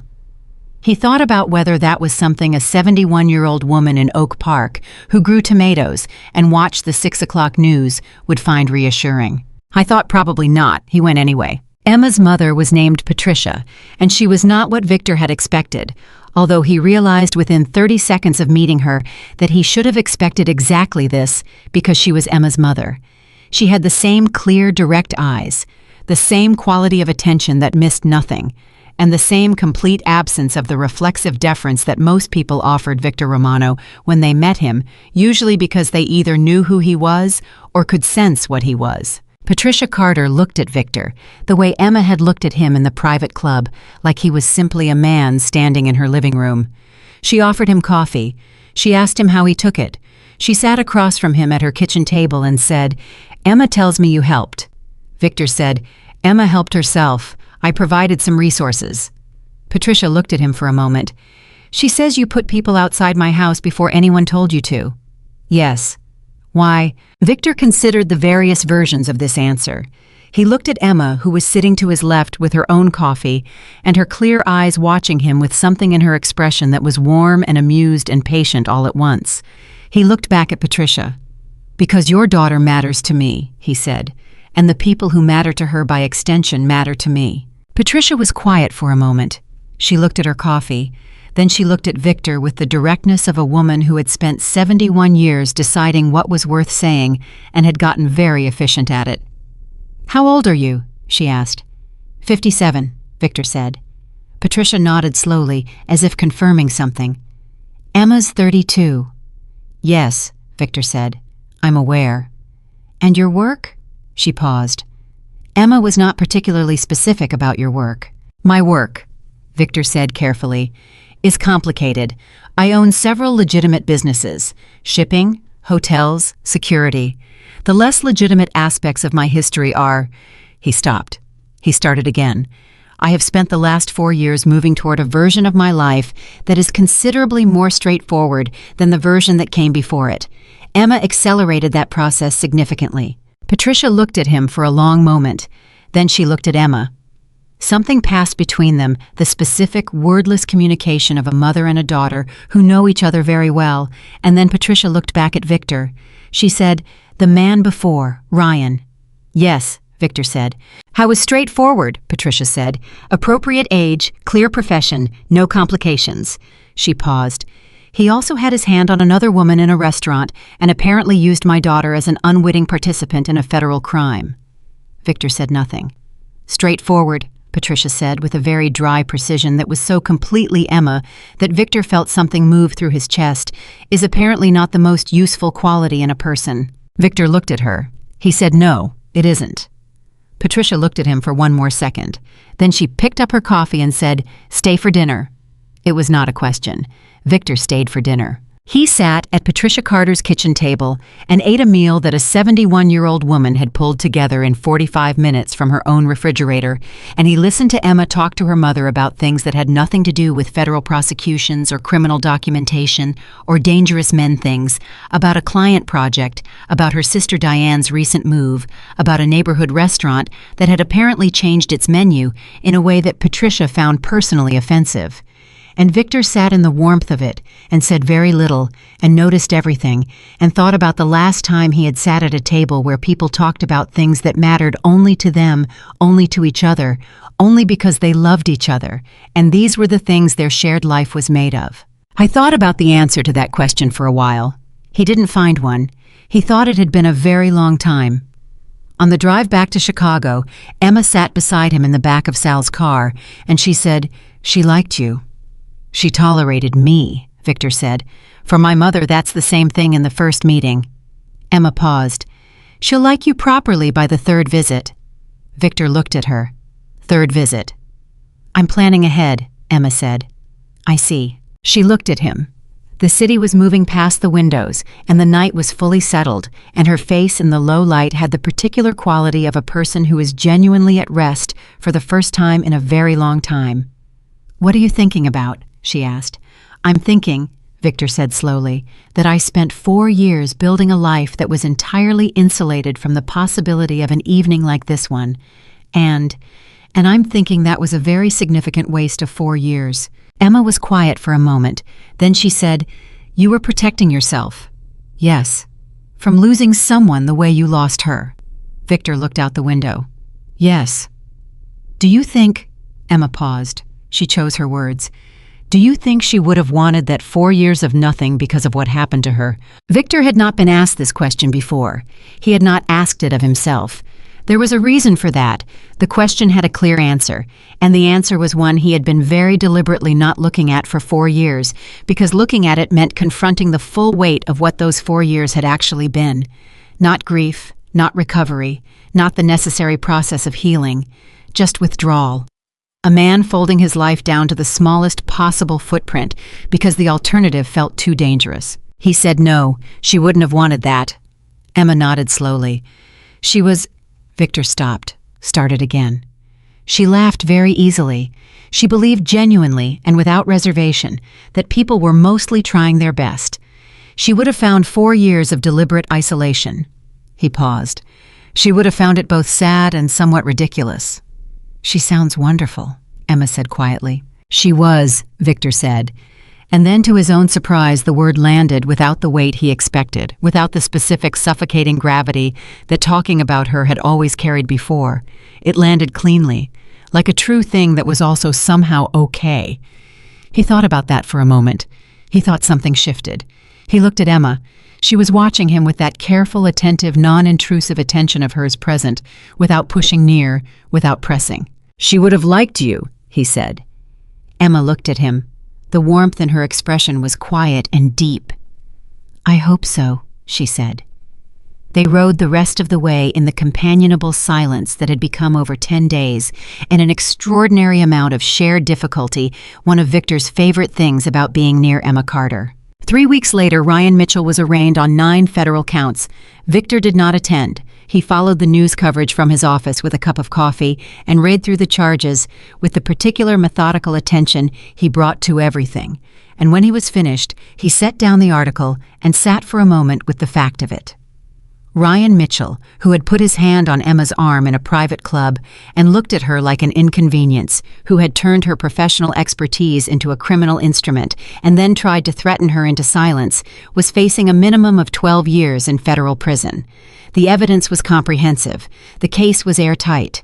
Emma's statement, combined with Doyle's financial analysis and Marsh's federal documentation, had constructed something that Ryan's very expensive legal team was already characterizing privately as indefensible. Daniel Carver was indicted 11 days after Ryan. The federal official, whose name Marsh had declined to say in the conference room on that Tuesday afternoon, was suspended pending investigation 2 days after Carver's indictment. Victor read about that one from Emma's kitchen table, and she read it beside him with her own coffee, and neither of them said anything for a moment, and then Emma said, "It worked," with a quiet certainty that was not triumph, because Emma was not a woman who triumphed. She was a woman who completed things and acknowledged the completion and moved forward, and Victor said, "Yes, it worked." Carver's people predictably pulled back entirely once the indictment landed. The detail on Emma's building went from 4 people to 2 to 1 to none over the course of the following 10 days, each reduction a calibrated assessment that Sal made and reported and that Victor approved, and on the morning that Sal said the threat level was low enough that standard precautions were sufficient, Victor sat with that assessment for a long time before agreeing. Not because he disagreed with the assessment, but because standard precautions meant no specific reason to have his people near Emma Carter every day, and he found that he had become very accustomed to having his people near Emma Carter every day. He called her. She answered on the second ring. She always answered on the second ring. He had noticed this and found it without being able to fully explain why one of the most reassuring things about his current life. "Sal says the threat assessment is clear," he said. "I know. He told me this morning." A pause. "How do you feel about that?" "Professionally, it's the correct conclusion." "I didn't ask professionally." Victor was quiet for a moment. "I find," he said carefully, "that I have a somewhat irrational preference for the period when I had a clear reason to be in your vicinity every day." Emma was quiet for exactly 1 second. Then, "Victor, that's the least direct thing you've said to me in 3 weeks." He almost smiled. "It's a difficult sentence. Try again." He thought about 4 years of deliberate isolation. He thought about cold coffee in a design studio. He thought about "be careful" said like it meant something. He thought about Patricia Carter's kitchen and a dinner that was unremarkable by any external measure and the most alive he had felt in 4 years. "I want to see you," he said. "Not because there's a threat, not because you need protection, because I want to see you." A beat of silence. "There," Emma said. "Was that hard?" "Extremely." "Good. You should practice it more." Another pause, and her voice shifted into something warmer and more direct. "Come over for dinner tonight. I'll cook. My mother gave me her recipe for the pasta she made when I was a child, and she gave it to me specifically because she wants me to make it for you, which is for the record the highest endorsement she has ever given any person I have dated." Victor said, "I'll be there at 7. He was there at 6:53. 6 months after that, Tuesday morning in Emma's studio, Victor Romano's life looked different in ways that were both large and quiet, the way real change almost always is. He had completed the transition of 2 of his remaining legacy operations to legitimate management structures, a process that Doyle called administratively nightmarish and Victor called long overdue. His hotel group had a new director of acquisitions, a woman in her 40s who was extraordinarily competent and who had no idea and would never have any reason to know about the history of the man who had hired her. His shipping company had restructured its board. His security firm, the legitimate one which had always been legitimate, had taken on 3 new municipal contracts. I was not a different person.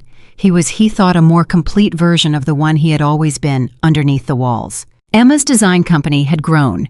She had hired an assistant and taken on 2 new commercial clients in the 6 months since the Harmon case had put her name quietly and without public attention into a federal record that would remain sealed. She had moved to a larger studio. She had, in the particular way of a woman who treats professional achievement as a natural consequence of showing up and doing excellent work rather than something to be marveled at, simply gotten on with it. They had dinner together 4 nights a week on average, sometimes at her place, sometimes at his, once a week at Patricia's in Oak Park, where Victor had progressed precisely on schedule from tolerated to genuinely liked. He had learned which tomatoes Patricia preferred and brought them once from a source he had, and Patricia had looked at them and looked at him and said, without any irony, "You're not as complicated as I expected." And Victor had thought about this later and decided it was the finest thing anyone had said to him in years. One evening, standing on the balcony of Victor's penthouse with the city spread out below them, Emma leaned against the railing and said, "Do you ever think about that night?" He stood beside her. He knew which night. "Often," he said. She smiled. "I went in there to breathe. I wasn't looking for anything. I was just trying to get through the next 10 minutes without falling apart. And instead you kissed a stranger. A very alarming stranger. You didn't seem alarmed." "I was terrified," Emma said. "I just didn't have the bandwidth left to show it." She paused. "You didn't push me away." "No." "Why not?" Victor thought about this. He had thought about it before in the way he turned everything over carefully when he had time to turn things. "Because," he said slowly, "you looked at me like I was simply a man sitting in a room, and I couldn't remember the last time anyone had done that, and I didn't want to end it." Emma turned to look at him. 10 seconds, she said. "Yes, it was supposed to be revenge. Yes, and instead..." She looked at him with those clear, direct eyes of hers, and in them was the full weight of everything they had moved through together, the documentation, the threats, the meeting with Carver, her mother's house, Marcia's conference room, Patricia's kitchen table, 6 months of 4 dinners a week, and honest conversations, and the specific daily work of choosing each other in the ordinary ways that matter more than the dramatic ones. "Instead, I found the one person who helped me remember that I'm someone worth choosing." Victor looked at her. He thought about the 30 years he had spent in rooms that required him to be something harder than a man. He thought about the 4 years he had spent being nothing at all in the careful, protected way of someone who has decided that nothing is safer than something. He thought about a kiss that was supposed to be 10 seconds and had turned into the rest of his life. I thought about the woman she had lost 4 years ago, and about the specific quality of grace that it takes to let the people you've lost become the reason you live more fully rather than the reason you stop. He thought about Emma saying she would have found 4 years of deliberate isolation sad and somewhat ridiculous. He thought about how right that was. He thought, I wasted 4 years. And then he thought, I have the rest of them.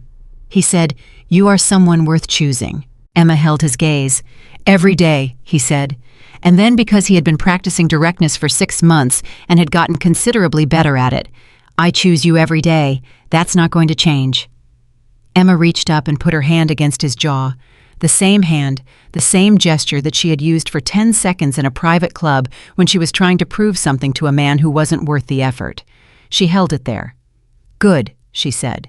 And she meant it the way she meant everything, completely directly, without reservation or performance. Victor Romano, who had spent 30 years being the most dangerous man in every room he entered, and 4 years being nothing in rooms he chose to keep empty, stood on a balcony above the city, with a woman's hand warm against his face, and understood with the clear and permanent certainty of someone who has finally stopped arguing with the truth that the bravest thing he had ever done was not let her walk out of that club without learning her name. Some things begin in anger and become something you could not have planned or predicted or protected yourself against, and that is not a flaw in the design.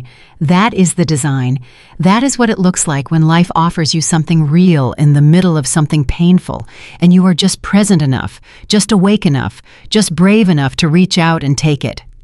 Emma Carter had walked into a room looking for 10 minutes of air.